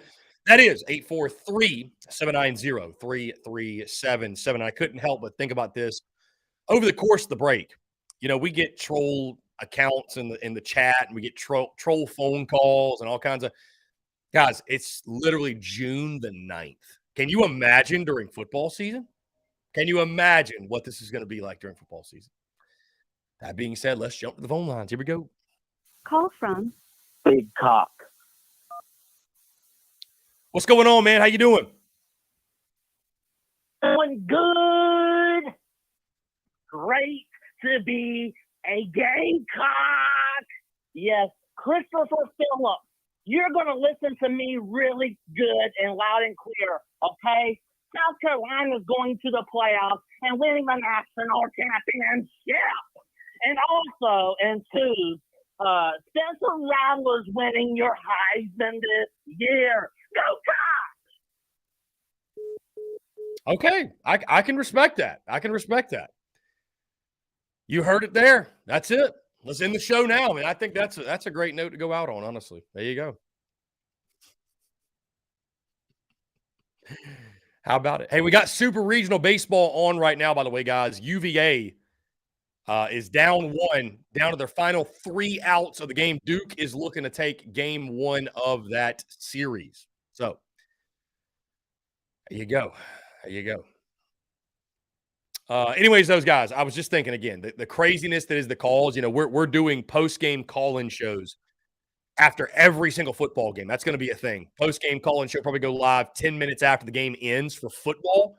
Can you even imagine how crazy the phone lines are going to be? like, this is right now. This is the middle of the summer. And we got baseball going on, sure. But, like, this is literally the slowest time of year. Can you imagine during football season what it's going to be like on the phone lines? Right? Anyways, guys, something I want to share with you too that I think just really interesting and just share perspective, whatever. I was just looking at some numbers last night from the podcast and the downloads and all that good stuff, because I think it's fun to look and see like the performance of the shows and the episodes, all that good stuff. But I was looking at 2022, and just to give you an idea of just how much football moves the needle more than anything else. And I'm not complaining about it because I understand it, right? I mean, we all just love football, and football is king. We all get that. But just to give you all an idea of how much football moves the needle. In 2022, the top 10 downloaded, played, listened to, a download is a play, just so you don't, or if you don't know. The top 10 downloaded or most listened to shows last year all came during football season or all football related shows. They all came July 6th or later in the 2022 calendar year. At number 7 on the list was our game by game prediction. So that was a summer episode, if you will. Outside of that, every episode, and then July 20th, the SEC Media Days episode was in the top 10. That finished at 10th. Outside of that, every episode that was in the top 10 was a football season show. Every single one in the top 10. And I also looked at this year just for fun. The top 10 this year to this point. Every single show in the top 10, the most downloaded podcasts of the year, have been football-related shows. It's just like, I mean, it's not surprising, and I'm not complaining about it, but it really just goes to show you how much football moves the needle. I mean, it really does. It's crazy. It's crazy. So, football is king, man, and I love it. I love it, and I embrace it, and, you know, I'm not complaining about it most certainly, but, yeah, it's wild to see it, like, to quantify it in those numbers. You know what I mean? Here's a fun little exercise for you all. If you had to guess those of you that if you tune into the Daily Crow, you're probably tuning into the podcast pretty consistently.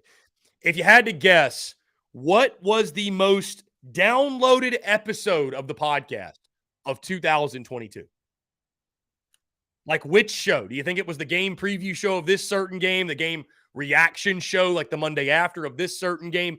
Which show would you guess was the most downloaded show? Because I think the answer, I know the answer is going to surprise you. The answer, I think, is going to surprise you. I really do. I really do.